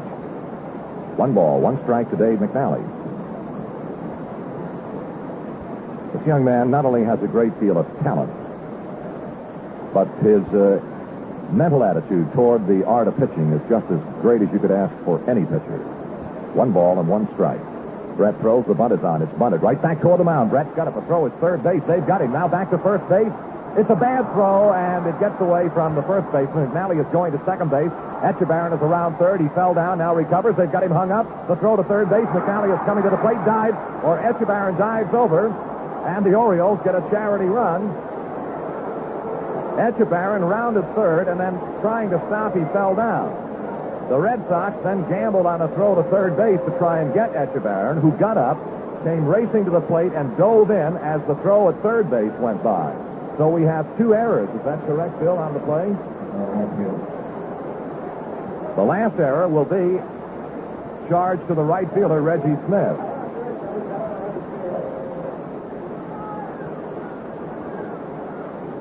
The first error, then, allowing McNally to reach, is charged to the third baseman, Petrocelli, on the bad throw to first. McNally went to second base. Etchebarren was hung up rounding third, and when the overthrow at first was recovered by Reggie Smith, the right fielder, he then made a bad throw to third base, and Etchebarren comes home with the Orioles' fourth run. The pitch to Buford is outside.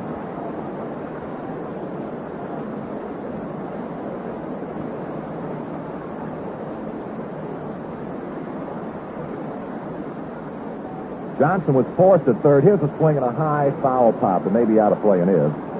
On McNally's bunt back to the mound, Johnson was forced at third on the throw from the pitcher to the third baseman Petrocelli. Petrocelli then going for the double play, and McNally threw it away at first base.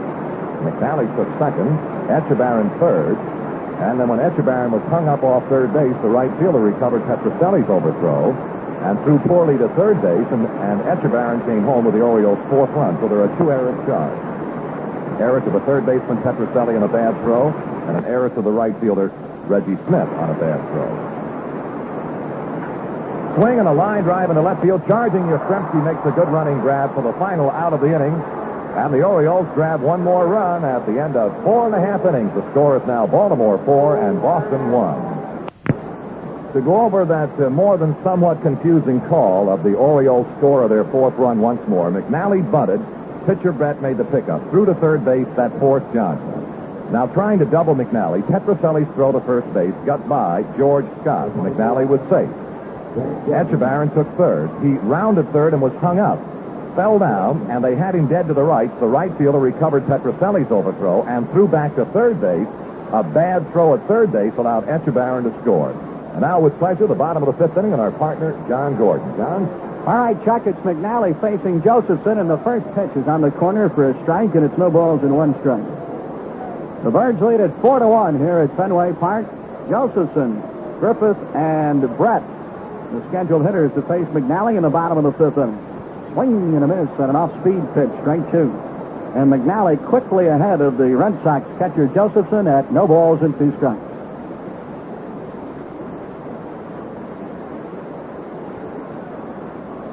Josephson bounced to a double play in the second inning.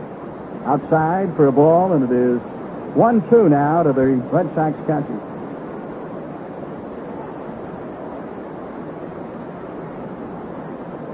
Runs come in many different ways here at Fenway, and the Birds get a gift run in the top of the fifth. Here's the pitch. Inside, 2-2.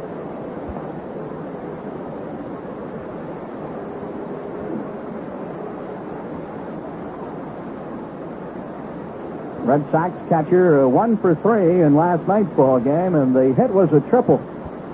2-2 delivery. Fly ball, center field, well hit. Redmond back near the path, near the wall, and he's going to have to play it off the wall. Buford plays the carom, and into second with a leadoff double to Dwayne Josephson. Now that's the third straight inning that the Red Sox have opened with a double. Griffin did it in the third, Smith in the fourth, and he scored. And now Josephson here in the fifth inning. The ball that he hit here wasn't hit nearly as hard as his triple last night, but it was hit to the exact same spot. And that ball really caromed, the triple did, away from Blair. Came right back into the center field area. The wind certainly helped the ball for Josephson on his double now as it's blowing out. Here's a bunt pushed perfectly on the first base side. Griffin is out and a 1-3 plus. McNally had to hustle to get to the ball on the right side of the infield. Griffin is down. The sacrifice, and Griffin is not charged with a time at bat.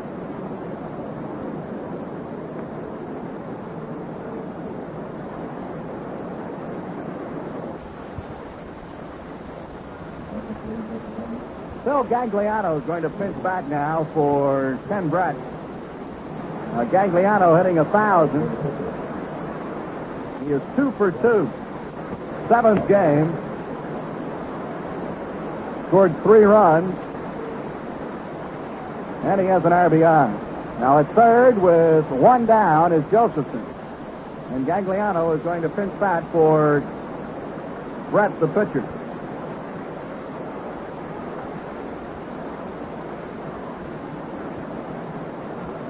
Griffin had a very good bunt, and he almost got a base hit out of it. But McNally hustled off the mound quickly on the right side to retire him. Gagliano swings from the right side. He'll be followed by Aparicio. Here's the pitch. Strike at the knees. Fastball is in, and it's no balls and one strike to the pinch batting Gagliano. He came to the Red Sox in the winter trade that sent Ducky Schofield back to the St. Louis Cardinals. 0-1, swing and a foul out of play. Right back behind home plate. Etchebarren picks the ball up, and it's no balls and two strikes.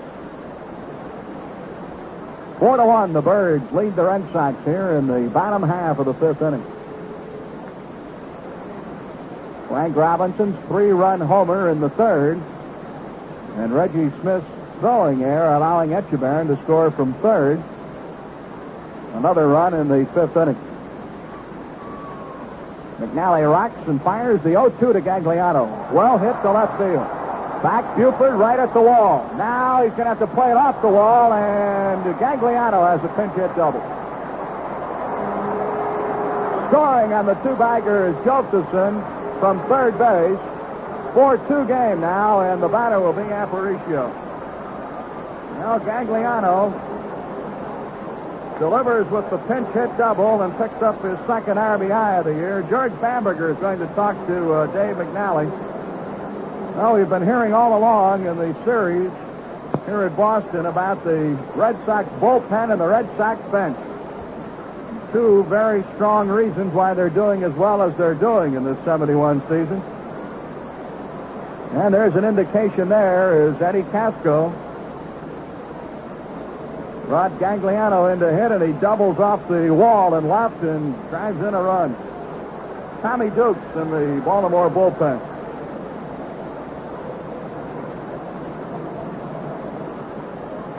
Buford thought he had a crack at the fly ball to left for quite a while and gave up on it right at the end to play it off the wall. Gagliano easily into second for the two-bagger.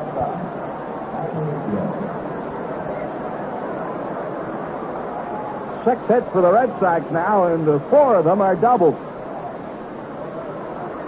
Aparicio 0 for 2. McNally sets and pitches inside. 1 ball, no strikes. Bowie lofted the fly ball to shallow center field in the third inning, and Redmond's perfect throw to Etchebarren ended the Sox third on a double play as Griffin was nipped at the plate. McNally ready. Here's the 1-0 way outside. 2 balls and no strikes.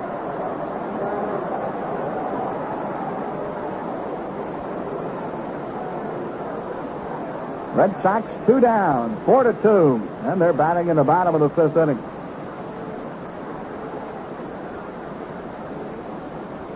McNally struggling here in the fifth with 1-1. Checks the runner, Gagliano. Aparicio cuts a foul down the left field line out of play, and it is a 2-1 count to Lewis. Well, it'll be Dobson and Peters in the series finale tomorrow. Then it's on to New York for a pair of games with the Yankees. Now, Grant Jackson has joined Tommy Dukes in the Orioles bullpen. Right-hander Dukes and left-hander Jackson. The close stands by Aparicio. Stands deep in the box, and here's the pitch. Line drive, hit, left field.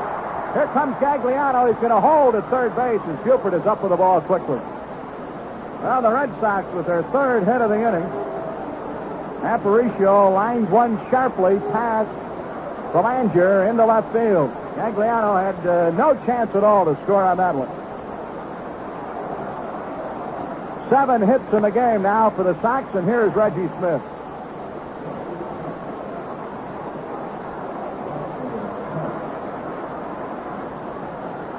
Gagliano at third, Aparicio at first, and Smith 1 for 2 with a double. Scored the first Red Sox run of the game, coming in on the sacrifice fly by Petrocelli in the fourth inning. McNally struggling to work out of a jam here in the fifth inning. Sets, checks, and pitches. Fly ball, shallow center. Here's Redmond with a long run. Coming, he's there. And holding at third will be Gagliano as Boog Powell cuts off the throw in the middle of the infield.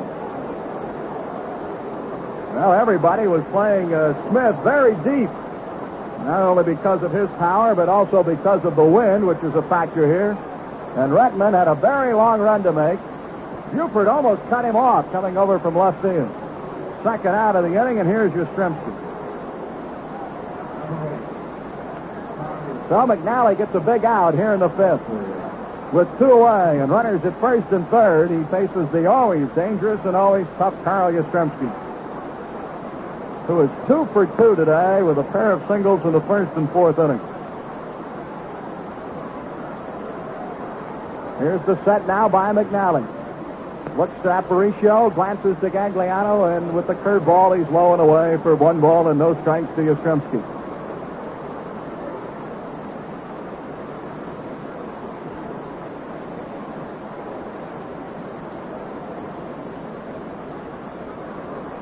McNally checks with Echeverry. He's ready. We'll look to first. He climbs to third and a pitch. Cut and a miss. For a strike, and it's 1-1. McNally gives you the feeling now that he is pitching to Yastrzemski as if he is the leadoff hitter in the inning. Just the way he works. He is so calm and cool and working in a very tight situation here in the fifth inning. 2 runners on, first and third. 4-2. Orioles holding a 2-run lead over the Red Sox. And the 1-1 pitch. He's in there with strike 2. Cut the fastball on the outside corner. Yastrzemski wasn't particularly too happy with the call from Ron Luciano. And he's ahead at 1-2.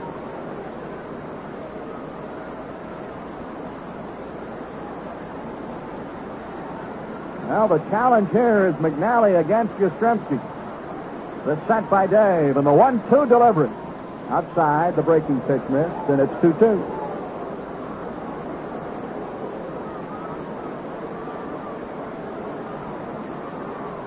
Two away in the bottom of the fifth inning. 2 on. Red Sox challenging the Orioles lead, which is 4-2. McNally's ready. And here's the 2-2 delivery. Low and away, and a good save by Echeverry. He had to go to his knees as he dug that one out of the dirt. Full count, 3-2. So Aparicio goes at first. Gagliano holds at third. 2 away, and a 3-2 pitch coming to Carl Yastrzemski. Petrocelli will be next. The set by Dave, the throw to first. Checking Aparicio back to the bag.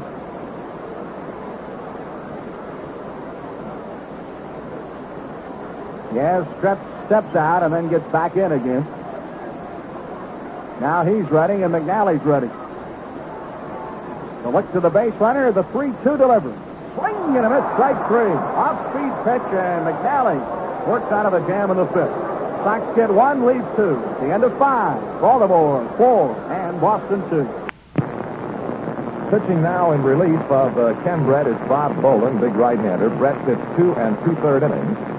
Allowed 2 Oriole hits. He walked 4, struck out a batter, and is charged with an Oriole run, and gives the game over now to Bob Boland.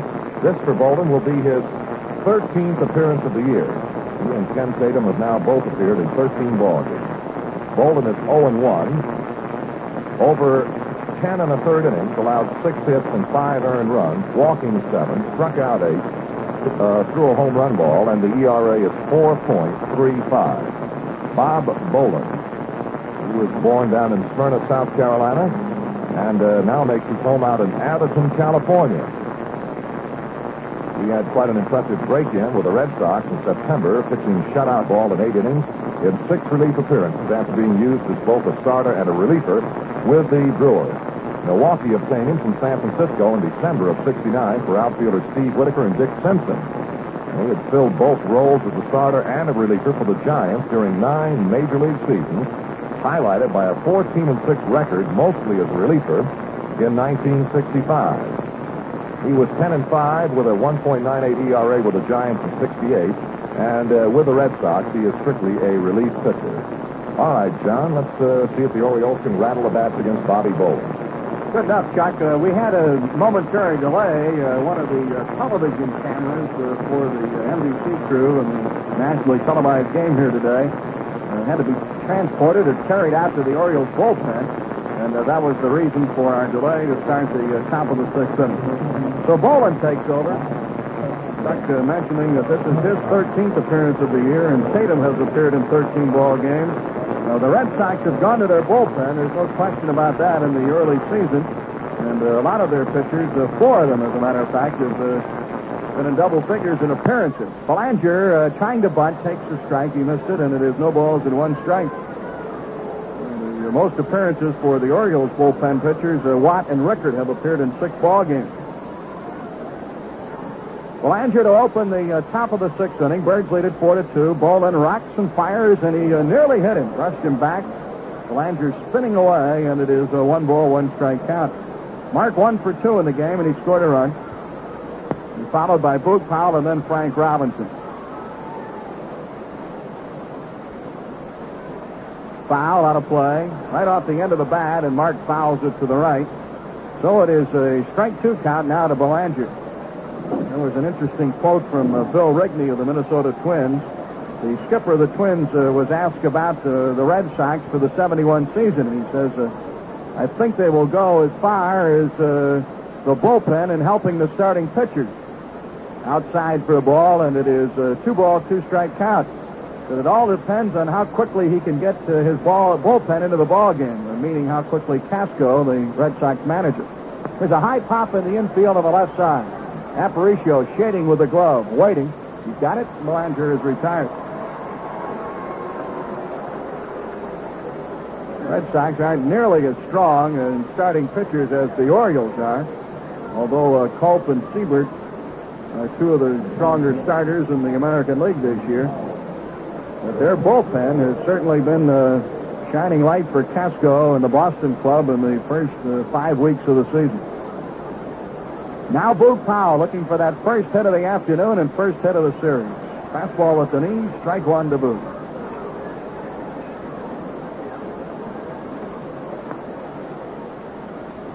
No balls, 1 strike to Boog. Frank Robinson next. 1 away in the top of the 6th inning. Birds lead it 4-2.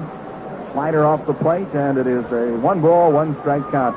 Now Boog asking catcher Josephson, hand that ball to Ron Luciano, the plate umpire, and to have Luciano check it.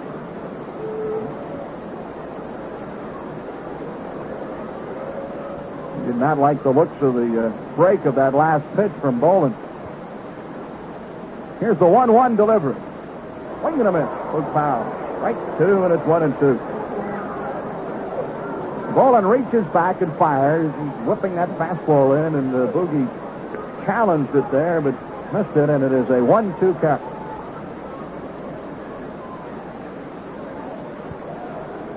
Ready, Bob Boland. Here's the 2-strike delivery. Slider inside for a 2 ball, 2 strike count.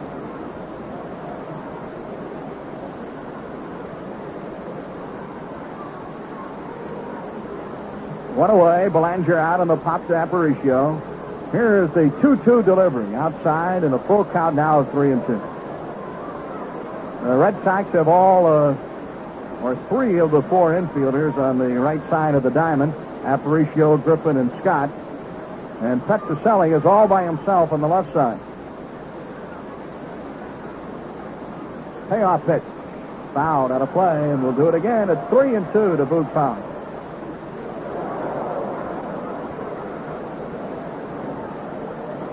Chuck?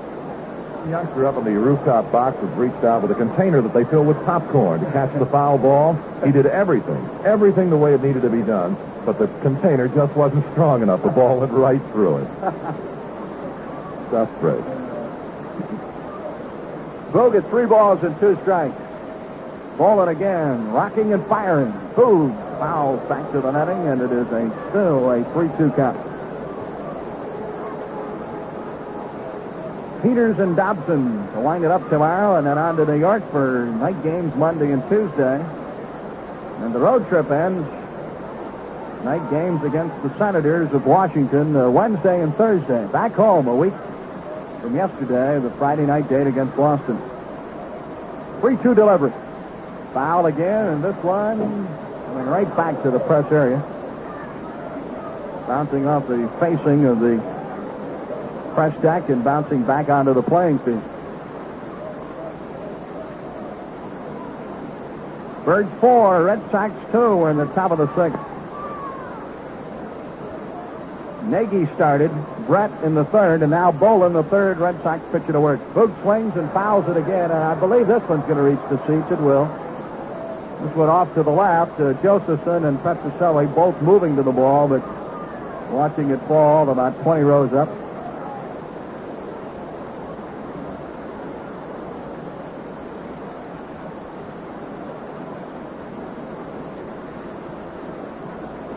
So it's still a 3-2 count to Boog foul. And here's Boland's pitch inside. Ball four, he lost it. That's the first walk given up by Boland, and it is the 7th walk by the Red Sox pitcher. Make that the 8th. Nagy walked 3, Brett 4, and now Boland issues his first time. Frank Robinson, the big hit of the game, a 3-run homer in the third inning off of Nagy. Swinging a foul. Back to the screen for strike one. No balls and 1 strike.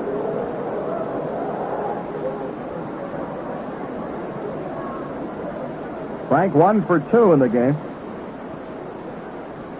From the set, Boland checks foul and pitches. Just inside. 1-1 the count.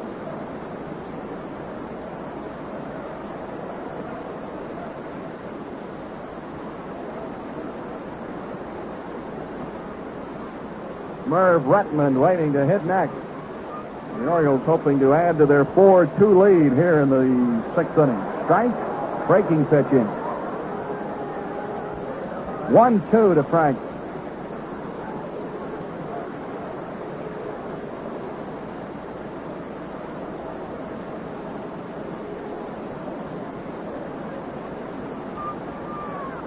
Robinson waiting as Boland sets and pitches. Foul, this one to the right. Going to reach, and souvenir for one of the fans. Out of play for a strike 2 count still to Frank Robinson. Now remember, it's a 4-game series with the Red Sox next weekend. Friday night, Saturday afternoon, and a doubleheader Sunday. Here's Boland's 1-2 delivery to Frank Robinson. High and tight. 2-2. The count now to Frank.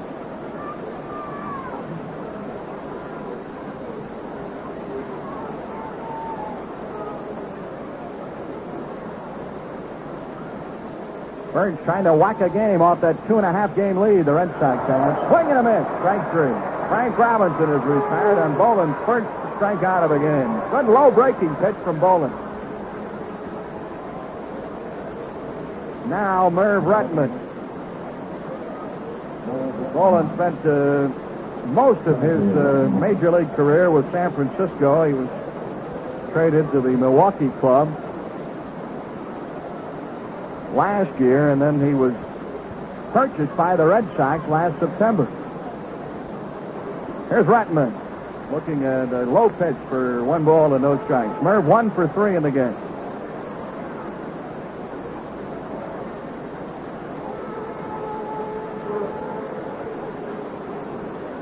The look to first. Scott not covering Powell. Cut and a miss by Merv, and it is 1 ball and 1 strike.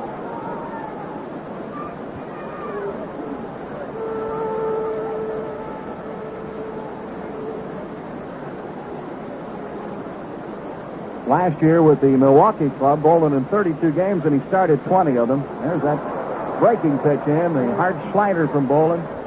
Right at the knees, and it is strike 2 to Merv Redmond. 5-11 with Milwaukee last year, and 2-0 with the Red Sox. The set, the 1-2, and here's the pitch. Foul out of play.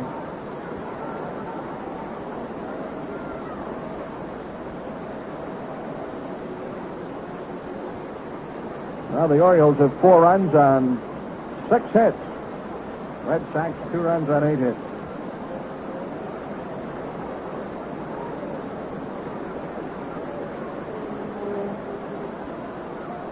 Redmond takes the pitch low, and it is 2-2 the count.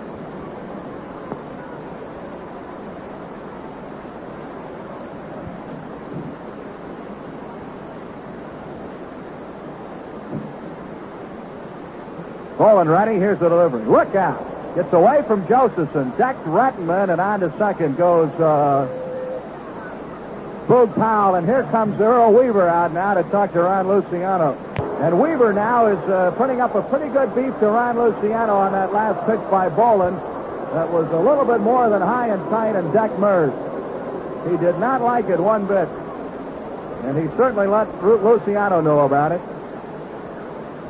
The Orioles were quite upset about the performance last year by Boland in that Milwaukee game in which he decked the 3 Oriole players and hit 2 others. Boog at second now, and here's the 3-2 delivery. Swinging a foul back out of play.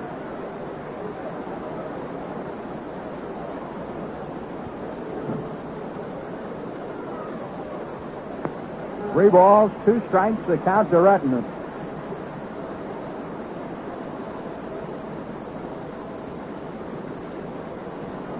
Boy, Earl Weaver didn't waste any time in bouncing out of that dugout to talk to Luciano to not only protect Redmond, but the entire Oriole ball club.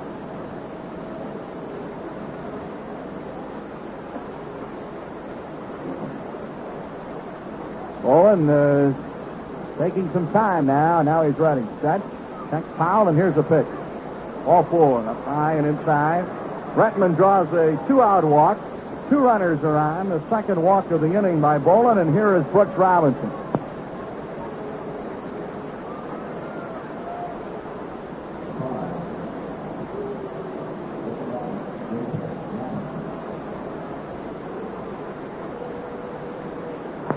Brooks in the game, 1 for 3. Second inning single. Here's a fly ball hit well to right field. Smith back near the warning path. He has the room. He misjudged the ball and went to his knees to make the catch. In trouble with the sun, and at the last moment dropped to his knees, reached out and caught the ball to retire Brooks and the Orioles in the 6th inning. So at the end of 5.5 at Fenway Park in Boston, Orioles 4 and the Red Sox 2.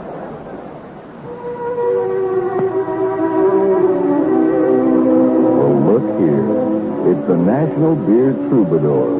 What's brewing, Trub? Well, got a lot of songs to sing, a lot of tales to sing. About the settlers and the Indians and the old colonial inns. About the folks who first brewed beer on our shore, and a bit about the beer from Baltimore. National beer, you like the taste of national beer. It's from the land of pleasant living, we bring you national beer. Why, I recall when the British landed. You know the first thing they did? Yep, brewed some beer. Only from a land with a tradition like ours could come a beer as good as ours. Where centuries of brewing skills are the heritage of smoothly tasting national beer. The land of pleasant living and national beer. Can you imagine one without the other? It's from the land of pleasant living, we bring you national beer. National Brewing Company, Baltimore, Maryland.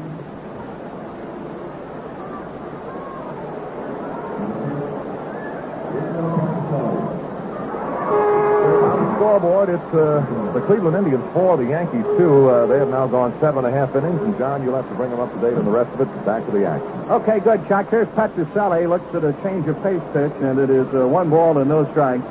0 for 1 in the game, a sacrifice fly and an RBI, to be followed by Scott and then Billy Canigliano. Red Sox in the 6th inning, trailing 4-2. Mcnally delivers low and tight, and it is a 2-ball, no strike count to Petrocelli. Oakland leading Kansas City 3-1 at the end of 5.5. Fingers against El Canton. Chicago up on Minnesota 3-2. High for ball 3. 3 balls and no strikes. Herman and Reichard and Melton have all homered for the White Sox. Killebrew hit his 4th home run of the year for the Twins. 3-2. Chicago leads it at the end of 6. Lowenstein has homered for the Cleveland Ball Club in their 2-1, 4-2 lead over the Yankees.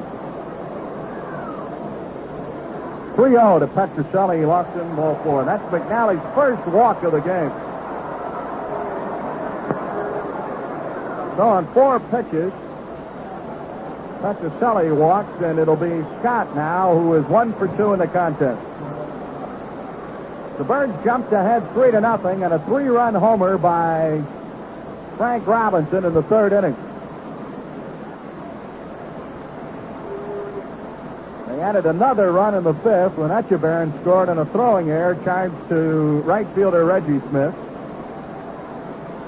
Sox single runs in the fourth and fifth innings. Gagliano pinch hit doubled in one, and a sacrifice fly by Griffin scored the other. Set to look to first, and here's McNally's pitch to Scott. He's low for ball one. 1 ball and no strikes, and Dave now with 5 pitches out of the strike zone. Petrocelli with a sacrifice fly, not Griffin. Sent by McNally in the 1-0. Swing and a little tapper down the third base line. It's foul. Brooks picks it up in foul territory, just in front of Red Sox third base coach Eddie Popowski, and it is a 1 ball, 1 strike count to the Boomers.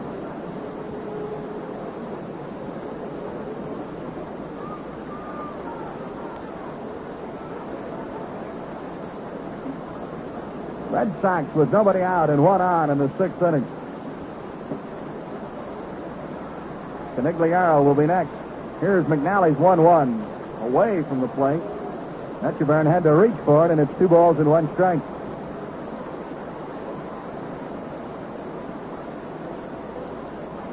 Tommy Dukes in the Baltimore bullpen once again.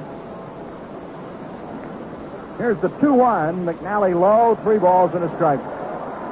Dukes is ready if he's needed here in the 6th inning, and Tommy's been up a couple of times. Scott, 3 balls, 1 strike. McNally issuing his first walk of the game. Leadoff hitter Petrocelli in the 6th inning. Now Dave with a 3-1 delivery. He lost him ball 4. A pair of walks, and here comes Daryl Weaver. Well, that may be all for McNally. We'll have to wait and see. It's the first trip to the mound of the inning. And Weaver with the slow walk to chat with McNally, and Etchebarren also joining. Now the cart has left and is going to the Orioles bullpen, but we did not see Weaver as yet make the signal. There he goes. So Dukes, I believe, will be coming in to face Canigliaro, the Red Sox batter, in the bottom of the 6th inning. 2 on and nobody out. And Chuck, here's an excellent opportunity now to update that scoreboard and also give the totals on McNally and Tommy Dukes. Happy to do it, John, and we'll start first of all with Dave McNally's totals. He is out of the ball game, pitching this afternoon, 5 innings plus 2 men here in the bottom of the 6th inning. McNally has been nicked for 8 base hits, has walked 2, the first 2 men up here in the 6th inning, has struck out 2, committed a wild pitch, and is charged with 2 runs. And, of course, Petrocelli at second base and Scott at first base are also the responsibility of the now departed Dave McNally. And out of the bullpen will come Tom Dukes. Now, the story on Tommy Dukes for the Orioles this year reads as follows. He is 0-2 on the year, has been in 4 games. This will be number 5. Tommy has pitched 8 1/3 innings, allowing 8 hits, 2 earned runs, 1 walk, 5 strikeouts, a 2.16 ERA. So Tommy Dukes is now in relief of starter Dave McNally. Tommy's first relief appearance came on April the 18th when he relieved Cuellar in the 5th with the bases loaded against the New York Yankees. He totaled out to 2/3 of an inning and allowed 3 hits. He then came on in relief the 20th of April against the Detroit Tigers, pitched an inning and a third. He relieved Grant Jackson and lost the ball game to Tommy Timmerman 7-6. Then the 30th of April in Kansas City, he pitched 2 2/3 innings and allowed 3 base hits, relieving Pat Dobson, and lost the ball game 5-4 to reliever Ted Abernathy. In the first game of the doubleheader on the 9th of May against the Oakland A's in Baltimore, Dukes came on with a great effort of 3 2/3 innings, allowing only 2 hits, didn't walk a batter, and struck out 2. And he relieved Harden with 2 on in the 6th inning and did a fine job all the way, and now is in for appearance number 5. Other scores, and we'll go to work on them right now. It's the Dodgers 0, San Francisco batting in the bottom of the 4th inning. The Giants have won 4 in a row. It is now San Diego and the Cubs in the top of the 8th inning, with the Cubs leading San Diego 6-4, and we better get right back to John Gordon. So the big, strong right-hander, Tommy Dukes. And the Birds looking for the bunt. Pitch is high for a ball, and it's 1 ball and no strikes as Brooks moves into the grass on third base. And Canigliaro squared around as if he wanted to bunt the ball. So the Red Sox will try to push both runners into scoring position. Petrocelli, the lead runner at second, Scott at first. They're down by a pair of runs. Nobody out. Duke's ready. Here's the set. And Duke steps off. Brooks charging in. And Belanger covering for Brooks as he moves over to third on the anticipation of the Duke's pitch.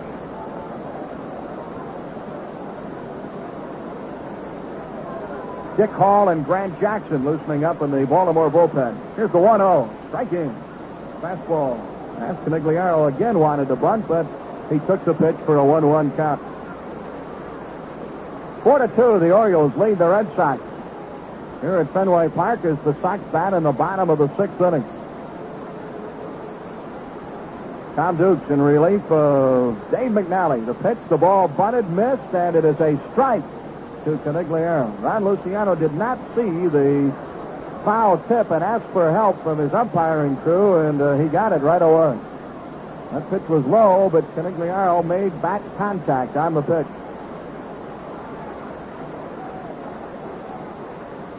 One ball, 2 strikes. Dukes ahead of Canigliaro. Josephson to follow. There's nobody out here in the home half of the Red Sox 6th inning. Breaking pitch outside. Boy, Canigliaro had a notion on that one, but held up.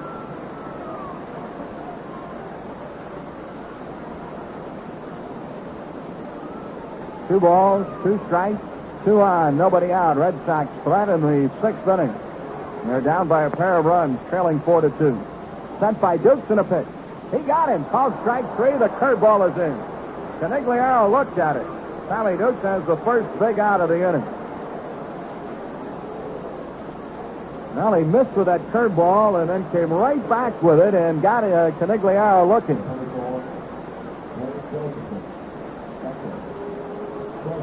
Flipped it on the outside corner of the plate.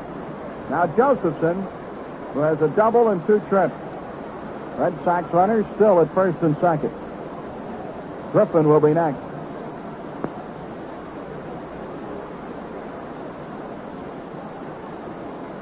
So the ex-National Leaguer, Tommy Dukes, battling the Red Sox now in the bottom of the 6th inning. He's ready, and here's the pitch. Josephson hits one right off the end of the bat to the Boston dugout, and it's strike 1 to the Red Sox catcher.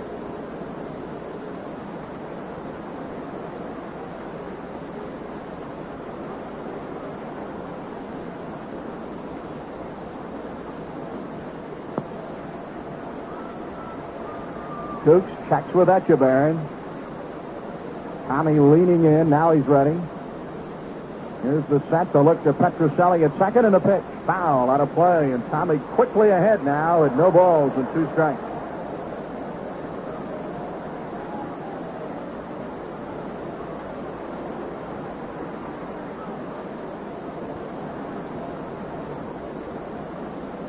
Mcnally started the inning by walking Petrocelli and Scott. And Daryl Weaver. And went to his bullpen for Tommy Dukes. Here's the 0-2 to Josephson. Bouncer past Dukes. That's Belanger to second for 1, reeling on to first, not in time. Well, the ball bounced right over the head of pitcher Dukes. Belanger, the shortstop, in front of second base, had to make a complete turn and pivot. Scooped the ball to Johnson for the force on Scott. There 2-1. Petrocelli moves to third. Josephson is at first, and here is Doug Griffin.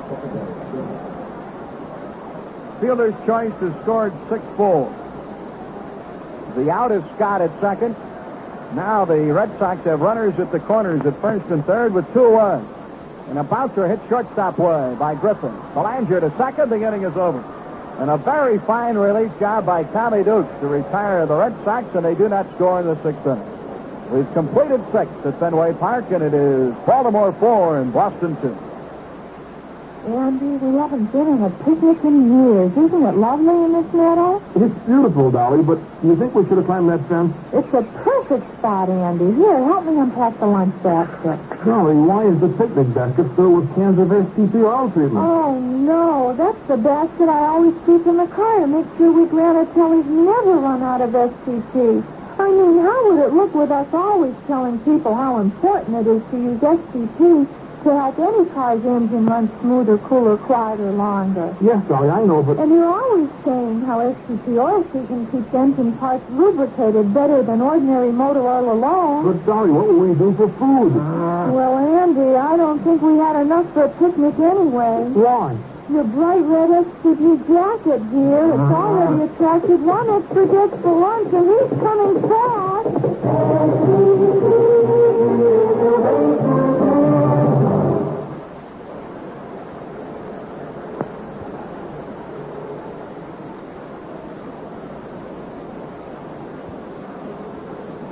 Well, the official paid attendance at Fenway Park in Boston this afternoon for Game 2. 28,480 paid here at Fenway, and right now we'll pause briefly for station identification. This is the Baltimore Oriole Baseball Network. This is John Sykes, inviting you to join me at 7:35 mornings, Monday through Friday, here on Radio 11 WBAL in Baltimore. Well, the Orioles and the Red Sox now move along to the top of the seventh inning, and the Orioles 4 runs, 6 hits, an error, and the Red Sox 2 runs, 8 hits, and 2 errors. Dave Johnson leads off against Bob Boland, and right back to John Gordon. Well, Johnson today has walked in the second, third, and fifth innings, so he has not been to the plate officially in this ball game. He looks at a strike from Boland, the third Red Sox pitcher, and it's no balls in 1 strike. Etcheburn and Dukes to follow as the bottom third of the order faces the Red Sox right-hander. Strike 2 and the curveball in the outside corner. Boy, a very fine relief stint by Tommy Dukes. Came in and retired 3 Red Sox batters in a row. Low, Boland working quickly, and it is 1 ball and 2 strikes to Dave Johnson.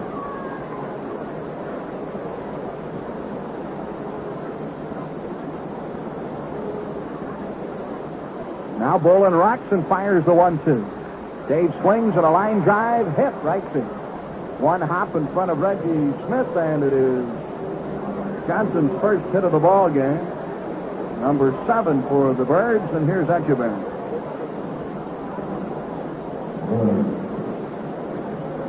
And we're hoping for 100,000 in the 3-game series with the Orioles, and it's very doubtful that they'll get it now. There's some 5,000 shy of last night's crowd.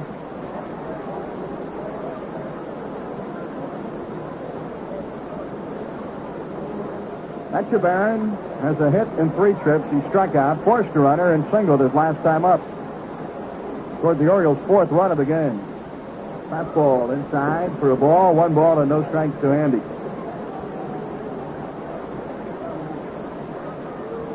Cleveland still leading New York in the 8th inning, 4-2. And he has made a couple of pitching changes in the 8th.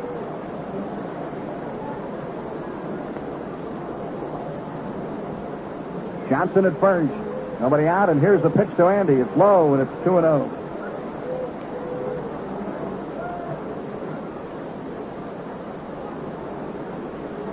Three-run homer by Frank Robinson. The Birds ahead 3-0. Sox scored 1 in the 4th for a 3-1 game. Birds and Red Sox both scored single markers in the 5th inning.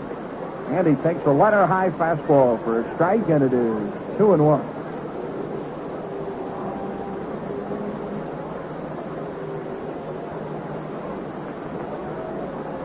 Tommy Dukes will be next. Etcheburn awaiting the 2-1 delivery from Boland. Here it is. Squaring to bunt, he drew back in time to take a low pitch, and it's 3 balls and 1 strike.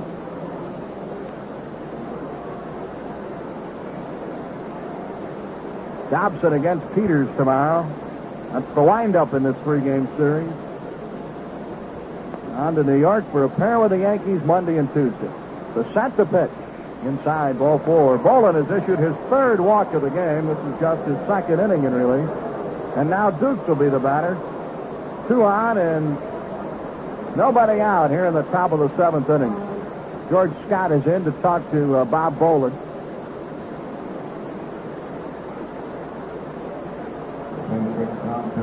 Well, I think everybody in the park knows what Tommy's going to try to do now with nobody out and 2 men on.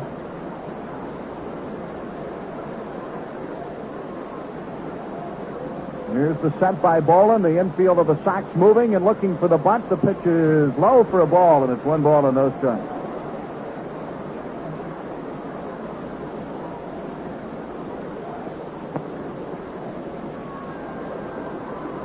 This was San Diego last year, and he came over in the winter trade with Dobson. The set, the attempted bunt, and the pitch in for a strike, and it is 1-1. Dukes drew back on the strike pitch. Johnson at second, Etchebarren at first. The Birds trying to add to their 4-2 lead over Boston in the top of the 7th inning. Set, the pitch. The bunt popped in the air. Josephson there. Dukes out, and there's 1 down. He caught the ball in foul territory about 10 feet away from home plate on the right side. So Dukes retired for the first out of the inning. The runners hold. Johnson at second, Etchebarren at first, and here is Don Buford. Sparky Lyle in the Boston bullpen.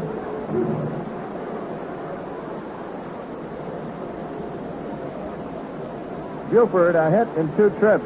Singled in the first. Walked, scored a run on Frank Robinson's 3-run homer in the 3rd. Walked in the 4th and flied to left in the 5th. Well, the Orioles are constantly checking the baseball that Boland is using.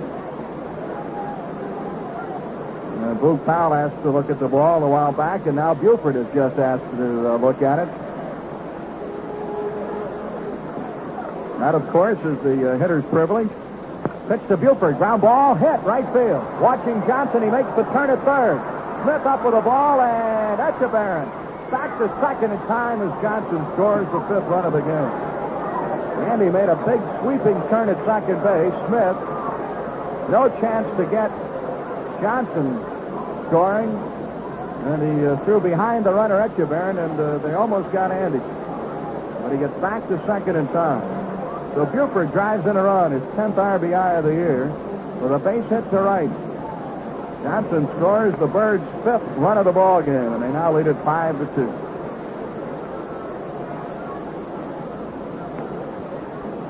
Here's Belanger.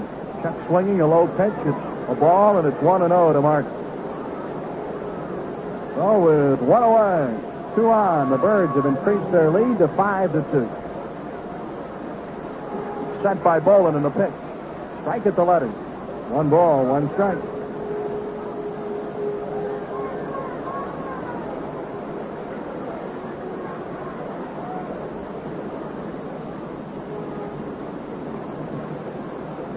Boland sets in the 1-1. Belanger cuts and misses. Check throw to first, and Buford is back in time. Scott, in taking the throw, took it right underneath the arm of Buford. And the two with a small collision at first base, but Don back on the bag in time. The boomer bumped him just a little bit, but Buford held first base. 2-strike pitch, Belanger. Ground ball on the right side. Scott has it. He's going to second. Out, Buford. And 2 away in the inning. Fielder's choice will be scored 3-6. Buford retired with Etchebarren moving on to third.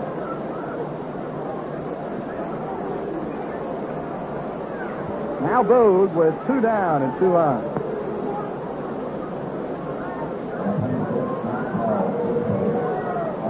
Well, Haddix is coming out now and getting some instructions from Eddie Casco. Powell batting in 0 for 3 in the game, 0 for 6 in this series. Harvey Haddix. Checking with Boland and Josephson also at the pitcher's mound. Lyle is ready, it appears, in the bullpen, but doesn't look like Haddix or the Sox are going to make a pitching change at the moment. They are not. Boland will pitch to Boog Powell.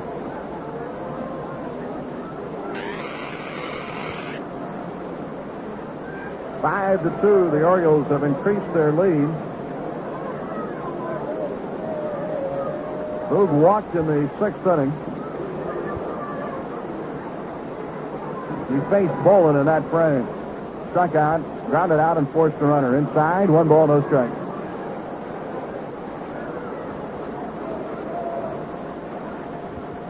Coming into today's game, the Orioles trailed the Red Sox by 2.5. Sox took over first place from the Orioles on the 30th of May. Here's the 2-0 to Boog, a cut and a foul. Back out of play, and it's 2-1. They have never had a bigger lead than 2.5 games.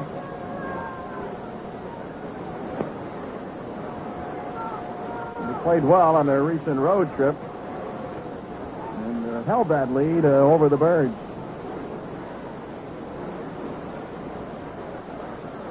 Looks to first, glance to third, the pitch to Boog. Strike at the knee. Breaking pitch. The slider from Boland, and Boog looked at it. So we have a 2-2 count. 2 away, 2 on. Etchebarren at third.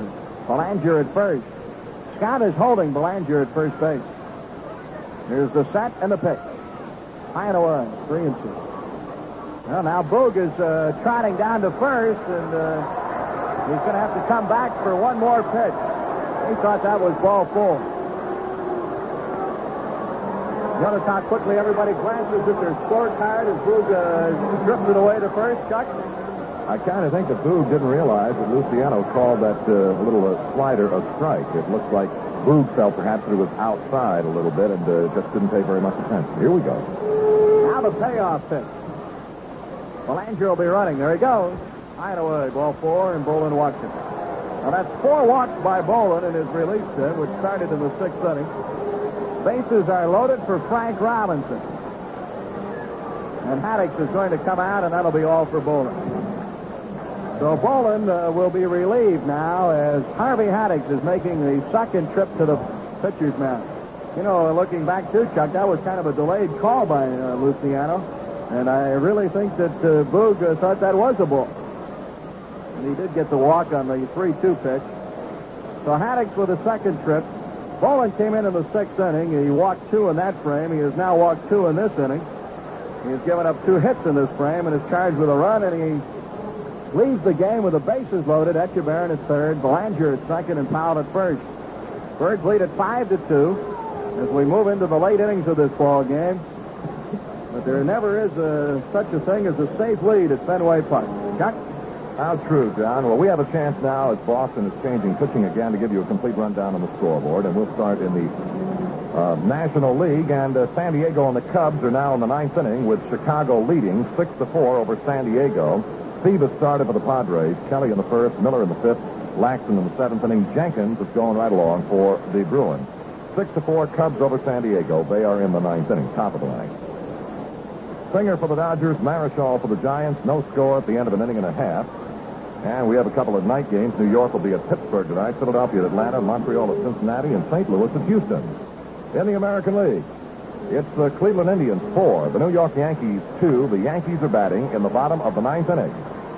Foster started for the Indians, Mingori in the 8th, Hennigan in the 8th. Bonson started for the Yankees, Wazlewski in the 8th inning. Again, the score, Cleveland 4, and the New York Yankees 2. They're in the bottom of the 9th inning.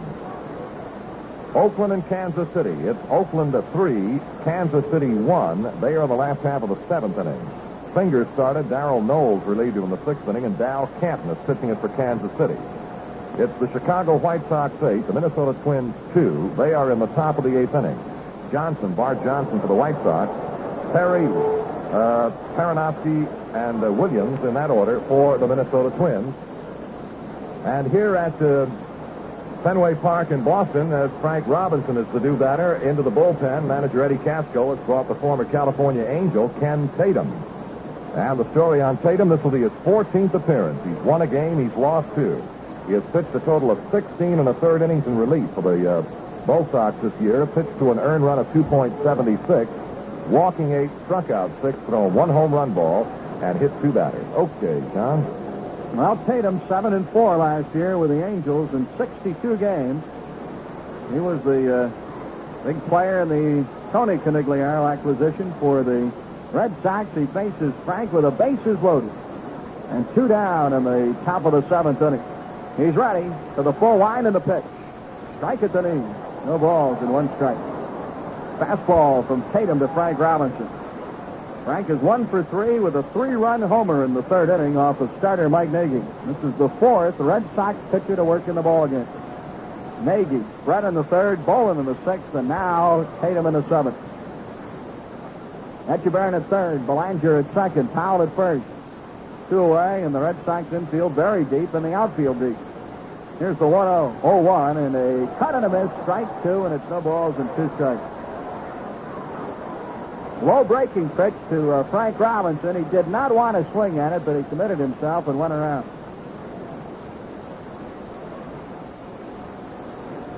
So Tatum quickly works ahead of Frank Robinson at no balls and 2 strikes. Birds left the bases loaded in the 4th inning. And batting again now with a sack choked, and Frank steps out in the waiting game.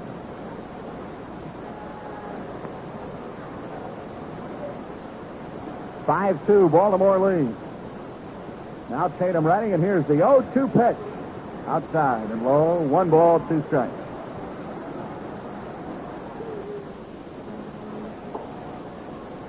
Frank really powered his home run in the 3rd inning. Hit it over the screen here at Fenway Park. Came off of Nagy, the Boston started. Now Tatum working very slowly, very deliberately here in the 7th inning. He's ready. Here's the pitch. Look out.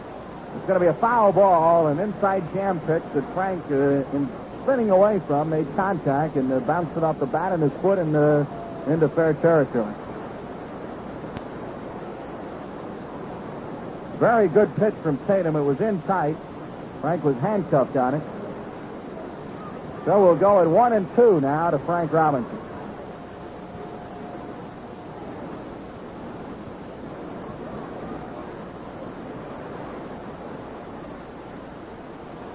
The Bird base runners get their lead. Etchebarren at 3rd, Belanger at 2nd, and Powell at 1st. And Tatum waiting now the 1-2 delivery. He's ready. Here it is. Low. 2 balls, 2 strikes.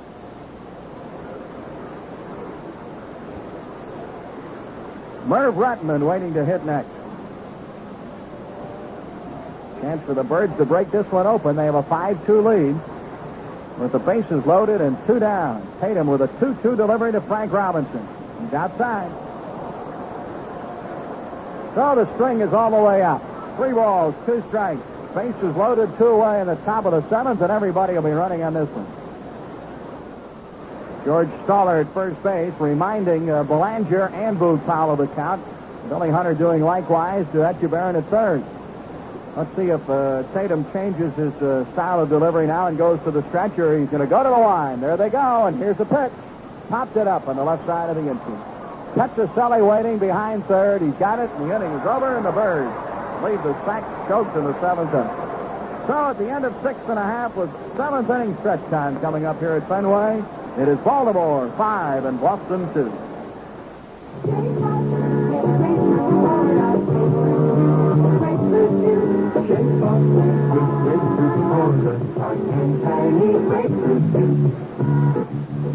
Somewhere between the ringing of the alarm and the dash for the door can be one of the morning's more pleasant moments. An invigorating glass of grapefruit juice from Florida. Florida grapefruit juice is a great eye-opener because it has a tart and tangy taste that helps you wake up. Florida grapefruit juice in convenient cans is so easy to store and chills quickly in the refrigerator. Takes no preparation, just punch and pour. And you'll be glad to know that a 6-ounce glass of Florida grapefruit juice has only 76 calories, but it's rich in natural vitamin C. So start the day with grapefruit juice from Florida and wake up and shape up deliciously.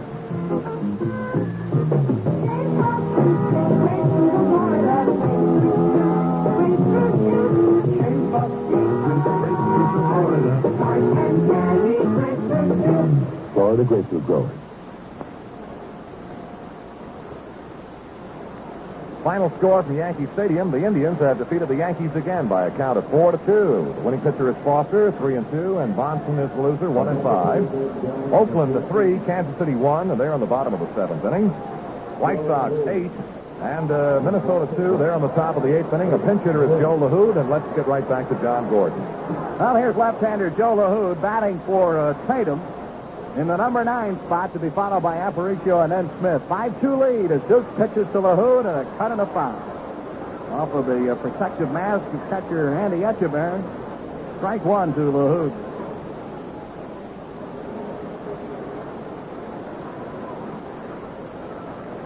Left-handed hitting outfielder in 19 games, hitting .316 with 3 RBIs. He has a couple of doubles.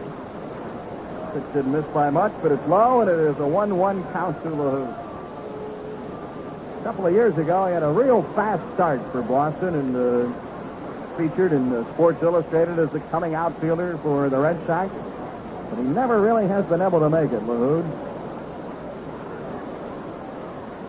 Looks at a ball, 2 balls and 1 strike from Tommy Duke.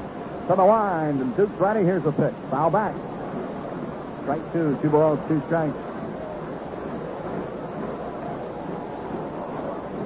Just as they traded off to Tony Conigliaro, LaHood then took a back seat to Billy Conigliaro, who won the center field spot, and they moved Smith over to right field. Still hasn't been able to break into that starting lineup for the Red Sox. He popped it up, and it's playable for Etchebarren. Andy off to the left, flips the mask away. He's got this one, and there's one away. Well, he clutched that one real good. So with 1 down, pinch batter LaHood popping to Andy Etchebarren in foul territory. Here is Aparicio.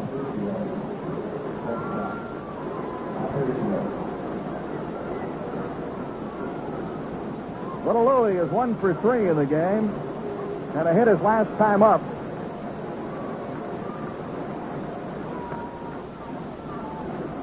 Duke high and tight for a ball. He backed Aparicio away, and it's 1 ball to no strikes.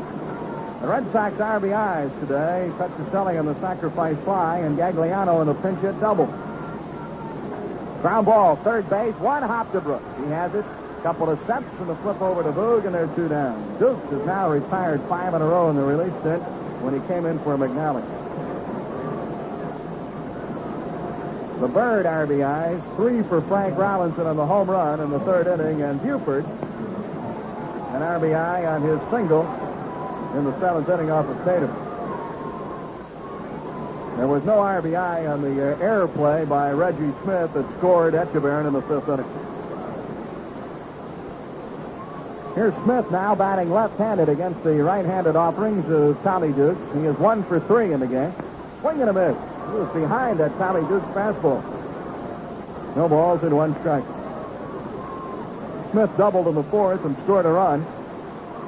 Struck out and flied out against Mcnally. Bouncer foul past Don Lenhart, the first base coach for the Red Sox, and it is a strike 2 count to Reggie Smith. Mcnally worked the first 5 innings and faced 2 men in the 6th. He walked Petrocelli and Scott. Dukes came in and retired the next 3 batters. Now here in the 7th, he has retired pinch batter LaHood and Aparicio. High for a ball, 1 and 2.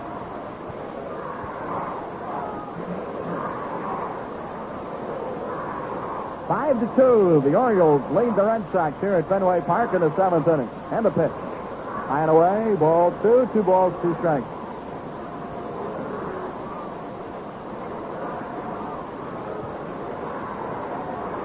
Yastrzemski waiting to hit next. Duke's ready. He's working quickly in the relief stint. He pitches, and it's a foul. Back out of play.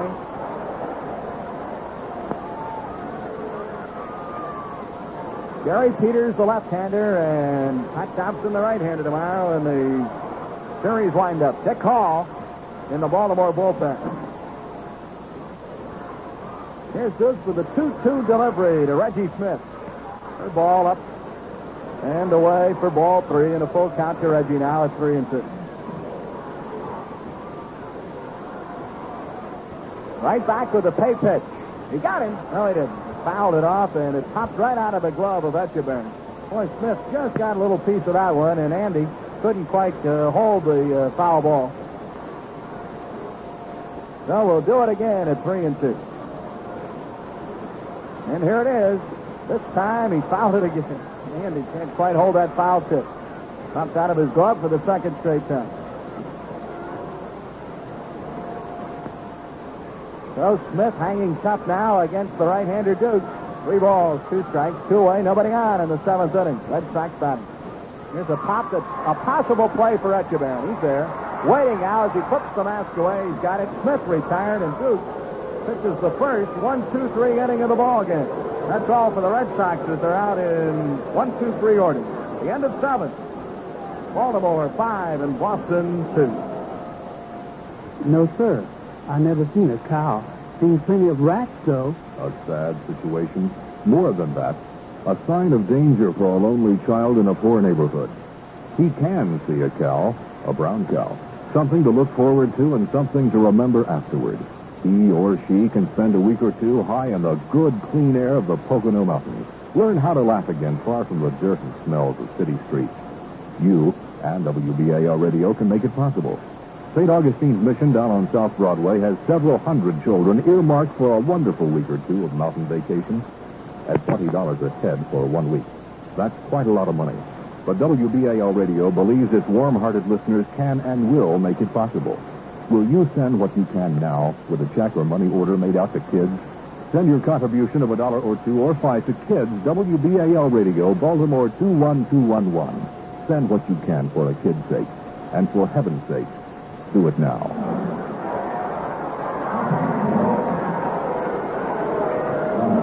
Well, from out of the Boston bullpen comes yet another hurler, and this will be number 5 this afternoon, used by Eddie Katsko, and this is the ace of the Boston bullpen crew, Sparky Lyle. In 11 appearances, he has yet to give up a run. This will be his 12th appearance. He's won 2 ball games without a defeat, pitched a total of 11 innings, allowed only 9 base hits, has walked 2, struck out 7, and not given up a run. He takes over for Tatum, who worked a third of an inning and got Frank Robinson in the pop-up to wind up a bases-loaded situation for Baltimore in the 7th inning. While Lyle completes his tune-up tosses, let's look ahead a little bit, if we could, to next weekend, when the Red Sox will be in Baltimore for Friday night, Saturday afternoon, and a big Sunday afternoon doubleheader. Now, a doubleheader between the Orioles and the Red Sox is plenty of excitement, but add to that a fan-o-wham home run hitting contest between the games of the doubleheader next Sunday, and you've got just a great afternoon of baseball entertainment.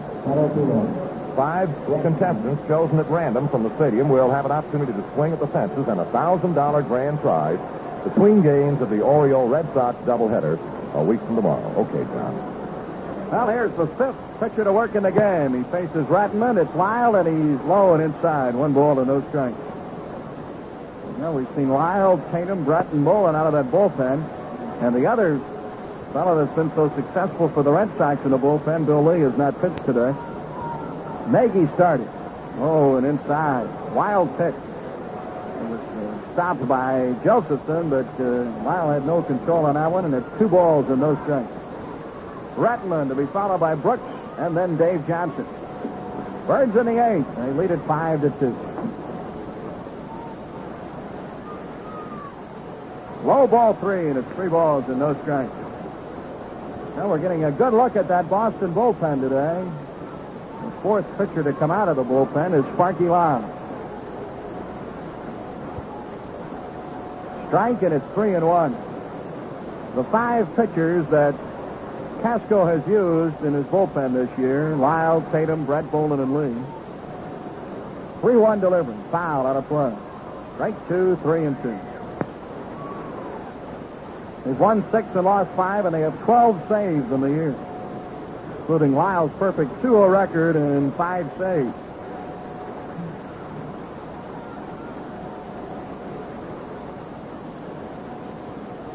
Here's the pitch. He got him, cut and a miss, strike 3. Redmond went after a bad pitch. Merv very mad at himself, swinging in a low, in-tight curveball, and he is out number 1 as Lyle records his first strikeout. You know, in comparison, the Baltimore bullpen, which has not really been that effective thus far this year, has a combined 1-loss record from Hall, Watt, Rickard, and Dukes, and 3 and 6, and only 1 save. Brooks takes the ball inside. can go a step farther, though, and take a look at the starting pitchers of the comparison between the Red Sox and the Orioles. Birds have 15 complete games from their starting rotation. 1 ball, no strikes to Brooks Robinson. Siebert's complete game performance last night was only the 6th of the year for Boston. Ooh, sharply hit right off of the pitcher's leg and bouncing into foul territory on the right side. Brooks has an infield single and hit that one right back through the batter's bench.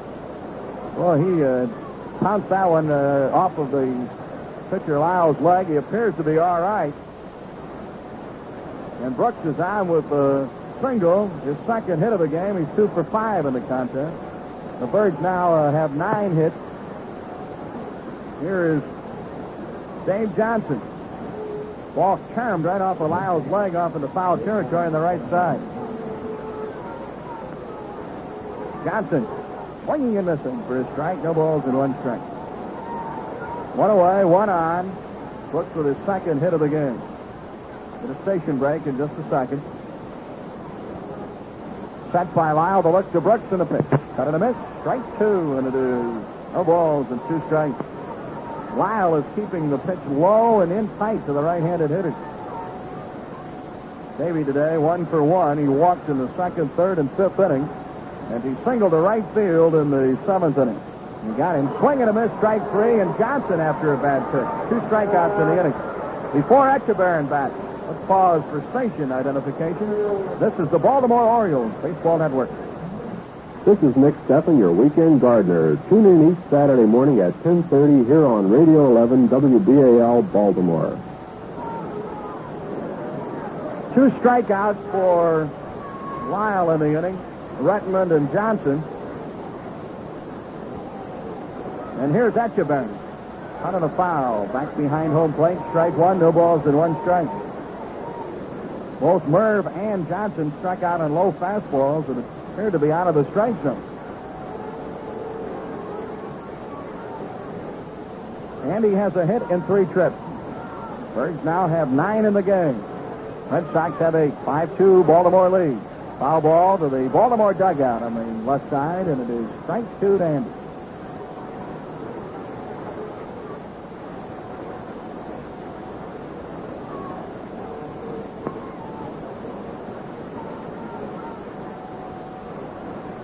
Sparky Lyle working here in the 8th inning.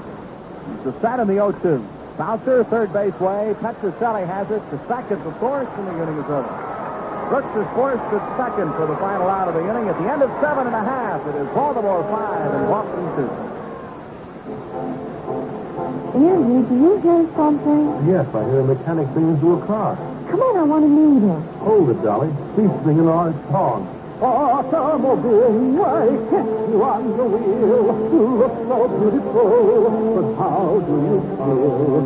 Oil can be sleeping on the job and get in a rub. Performance from your systems and your rings, you need one other thing.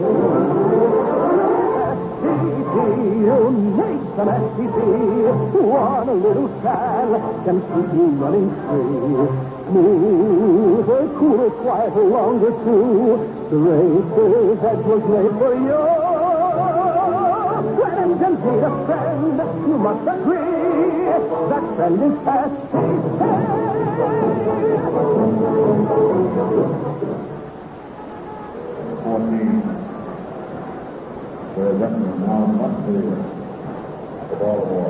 As the Red Sox come to bat in the bottom of the 8th inning, manager Earl Weaver makes a change. Merv Redmond leaves center field, moves over to left, and Paul Blair is now in the ball game in center field. That means that Buford is out of the ball game. Redmond from center to left field, Blair into center field. Well, Tommy Dukes, who is not giving up a hit, a walker, a base runner. The Red Sox now pitching in his 3rd inning of relief. In the 8th, he faces Yastrzemski, Petrocelli, and Scott. A strike in, and it's no balls and 1 strike. And one of the reasons for Duke's strong pitching performance here this afternoon has been his effectiveness of getting ahead of the hitters. He's been in front of almost every Red Sox batter that he has faced. Yaz in the game, 2 for 3. And the pitch. Low, and it is 1 ball and 1 strike. 28,480 here today at Fenway Park as the Orioles lead the Red Sox 5-2. Line drive, hit, center field. Over the outstretched glove of Belanger, and that's the first hit off of Tommy Dukes. Yastrzemski reaches on the single to left center. Having a good day, 3 for 4. Now Petroselli.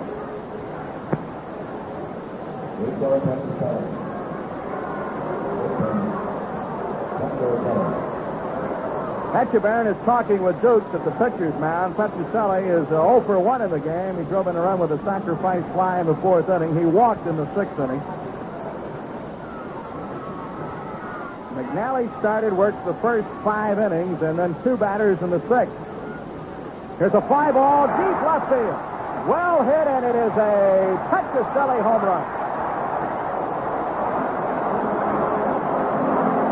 Rico Petroselli is homered.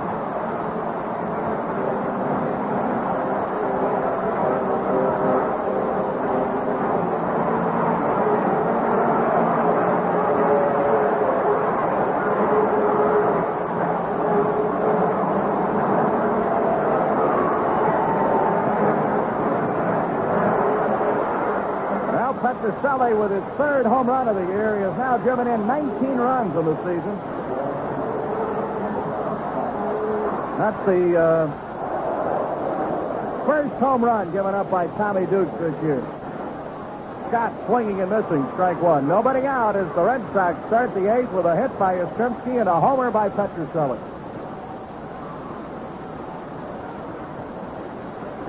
That's Eddie Watt in the Baltimore bullpen.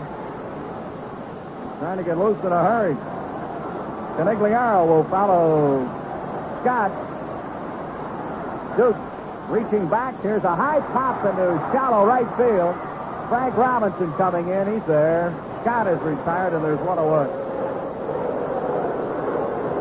Now the Birds coasting at a 5-2 3-run lead. A hit and a homer, and it's now 5-4. Red Sox are right back in this contest. Billy Canigliaro 0 for 3 in the game. Struck out against Dukes in the 6th inning. That was the first man that Tommy faced. Right-handed hitter in the pitch. Swing and a miss for a strike, and it's 2 balls and 1 strike.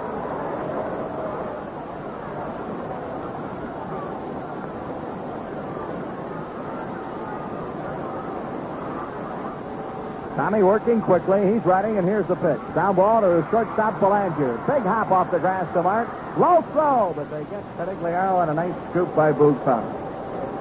2 away. So after the early inning excitement by Yastrzemski and Petroselli, Dukes is retired Scott and Canigliaro on a fly ball to right and a ground ball to short. Here's Josephson with 2 away and nobody on.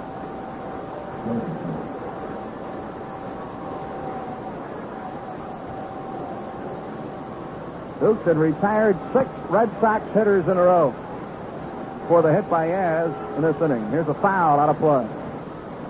Behind home plate and then popped out in front of home plate. Josephson, no balls and 1 strike. It might have gone off his left foot. I believe it did. A double and 3 trips for Josephson.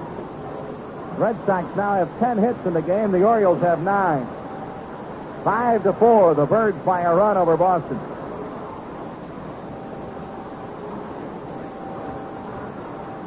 And here is Dukes 0-1 to Josephson. Fly ball, deep left.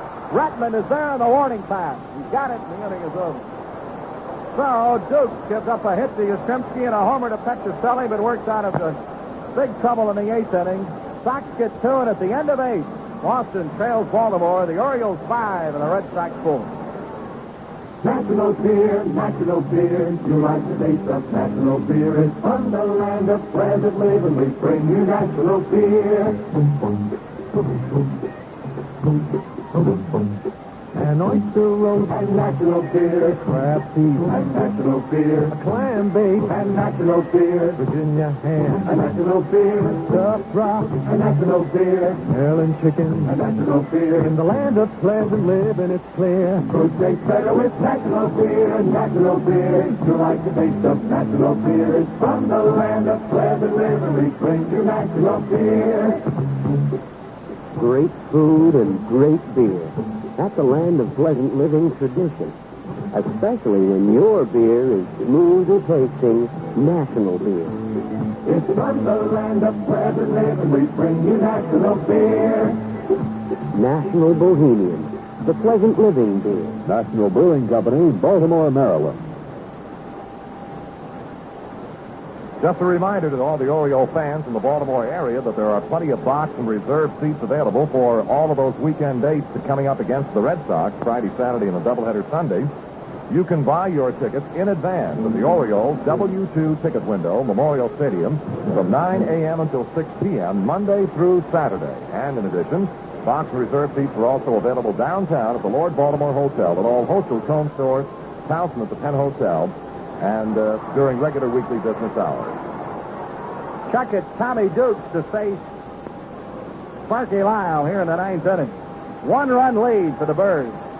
A called strike and a foul back out of play, and it is 0-2. Lyle to Dukes. Now Blair will be next, and then Mark Belanger. Did he go? He did. Dukes trying to check swinging inside fastball, went around on it. Sparky Lyle has his third strikeout of the game in his second inning of relief work. So is one down, nobody on. Here's Blair batting for the first time in the game. He replaced Buford in the batting order, going to center field with Redmond moving to left. Ball hitting .235, a home run and 11 RBI. Inside, 1 ball and no strikes.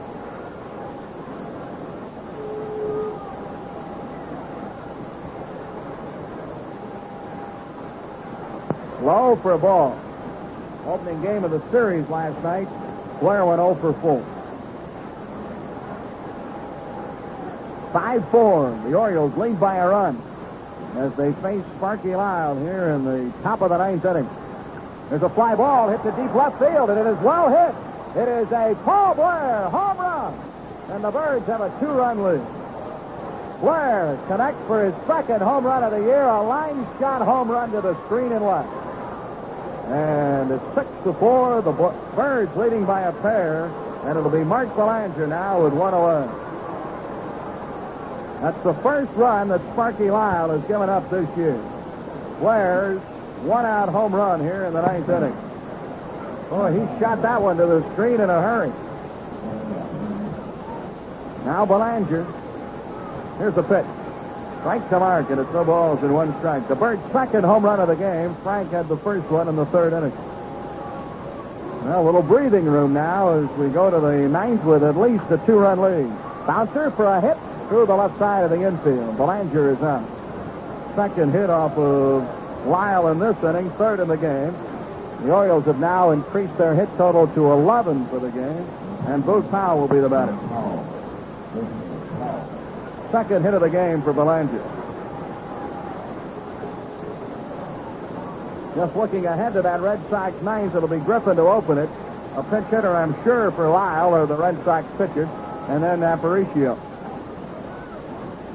Powell now, still looking for that first hit in this series. He's 0 for 3 in the game. Low and away for a ball. 1 ball and no strike. Final from Minnesota. The White Sox beat the Twins 8-2. Johnson the winner, Perry the loser. And Perry now 5-3. Johnson is 4-3. 16 hits for the White Sox.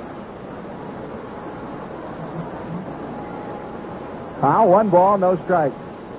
Birds still trying to add to the lead. They're on top now, 6-4. High and away. Ball 2, 2 balls and no strikes. They led early. 3-0, 3-1. 4-1, 4-2, 5-2, and now with the Blair home run, they open the gap a little bit again. Here's the pitch low for ball, but it's 3-0. Petrocelli homered in the 8th for the Red Sox to make it 5-4. Blair's homer takes it to 6-4. Belanger at first. Lyle checks the runner. Pitches 3-0 to Boog, and he is high for ball 4. That's the third straight time that Powell has walked in the game. First walk by Sparky Lyle, and the 12th walk by the Red Sox pitcher. Nagy walked 3, Brett 4, Boland 4. Tatum didn't walk anybody. He was in there for a third of an inning, and now Lyle has walked 1. Here's Frank Robinson.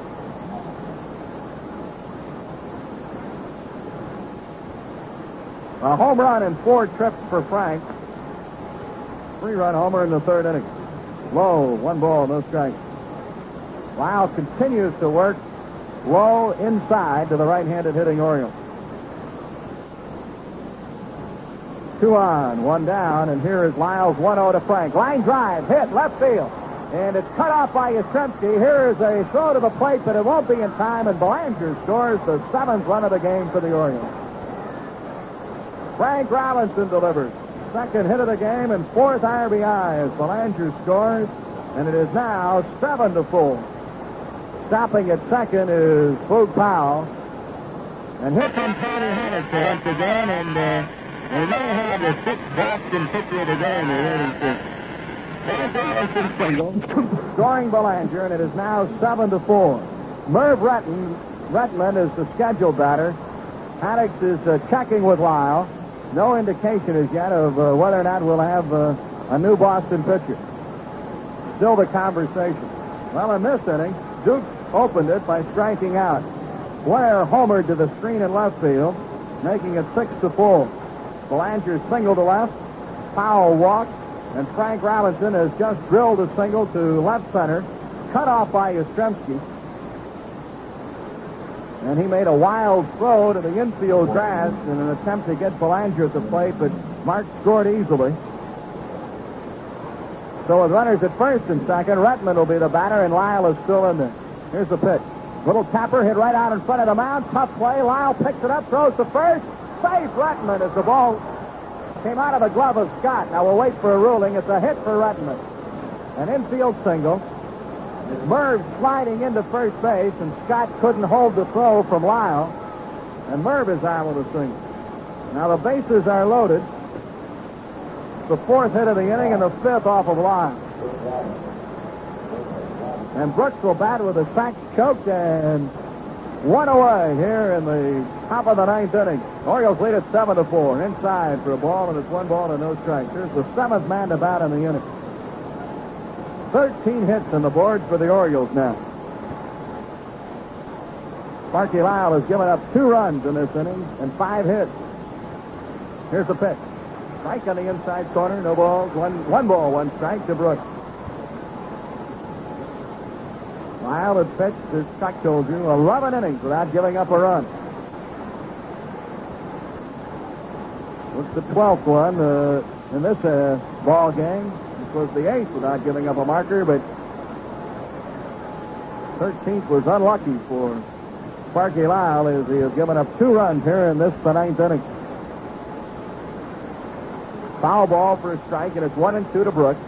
Bases loaded, 1 away. The Orioles batting in the top of the 9th, trying to add to their 7-4 lead. Swing and a miss. Strike 3, and Brooks is retired for the 2nd out of the inning. The curveball retiring Brooks Robinson.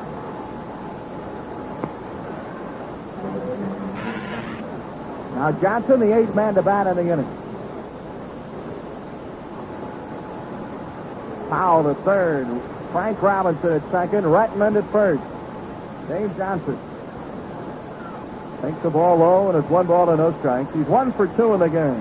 He walked in the 2nd, 3rd, and 5th innings, singled to right in the 7th and scored a run, struck out in the 8th.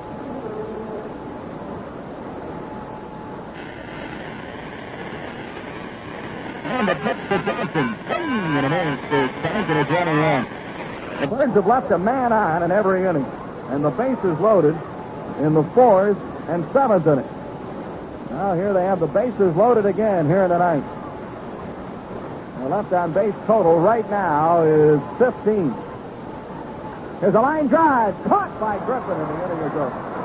For the third time in the game, the Birds have left their bases loaded. They pick up a pair here in the ninth, and we go to the home half of the ninth inning with a score. Baltimore 7 and Boston 4.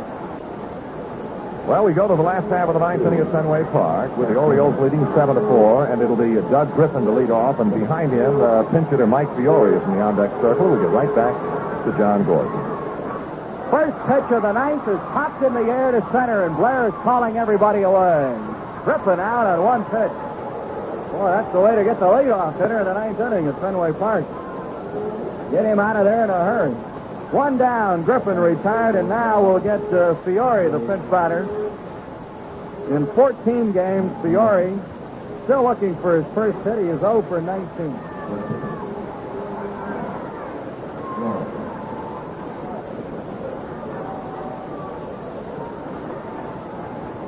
Fiore will bat from the left side.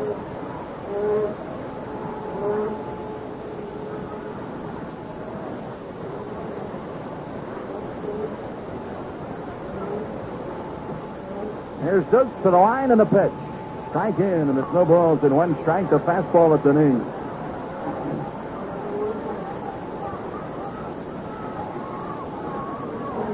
One away in the bottom of the ninth inning. Birds lead it 7-4. Outside for a ball, and it is 1 ball and 1 strike. Well, Lou Hatter dropping by our radio booth. Lou says the O's left 21 on in the game versus the Red Sox in 1968. They've left 18 today. Now, the record for most left on base for a club in a 9-inning game, swing and a miss for strike 2, and it's 2-2 to Fiore, is 20. The Yankees did that against the Red Sox. Wouldn't you know it? In 1956.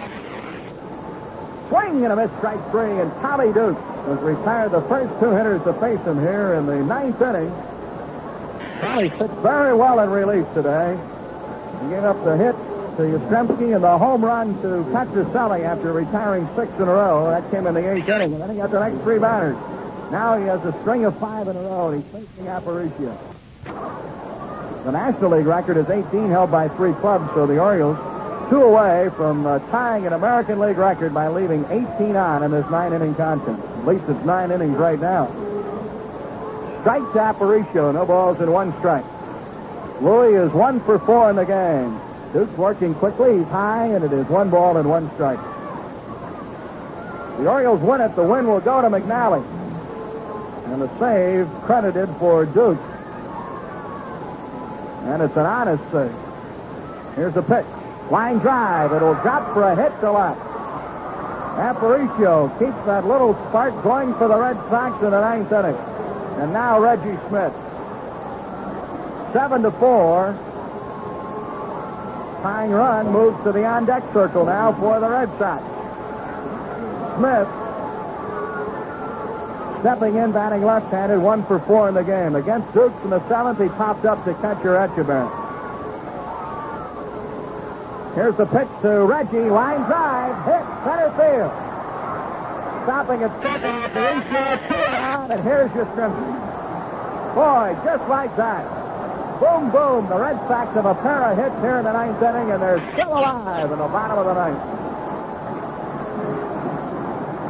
Smith singles on the first pitch. Now it's Rickard and Watt in the Orioles bullpen, and Daryl Weaver is out, and he's going to go to the bullpen, and he's going to come in with Rickard. Well, a lot of people left this Parker, and the Birds rallied for a pair in the top of the 9th, but the ones that have stayed are on their feet at the moment, and are trying to cheer their Red Sox home, and Rickard tries to get the last out of the game. He's ready to set on the pitch. High for a ball, and it's 1-0. Petroselli is on deck, and Eddie Watt is in the Orioles bullpen.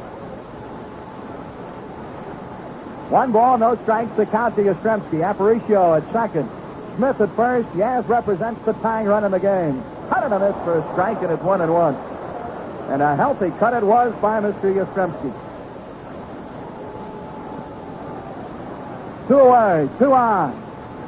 7-4. The Orioles lead the Red Sox, and we're right down to the final out of the game. Rickard from the set checks Aparicio. He's ready. The 1-1. He's low for a ball, and it is 2 balls and 1 strike.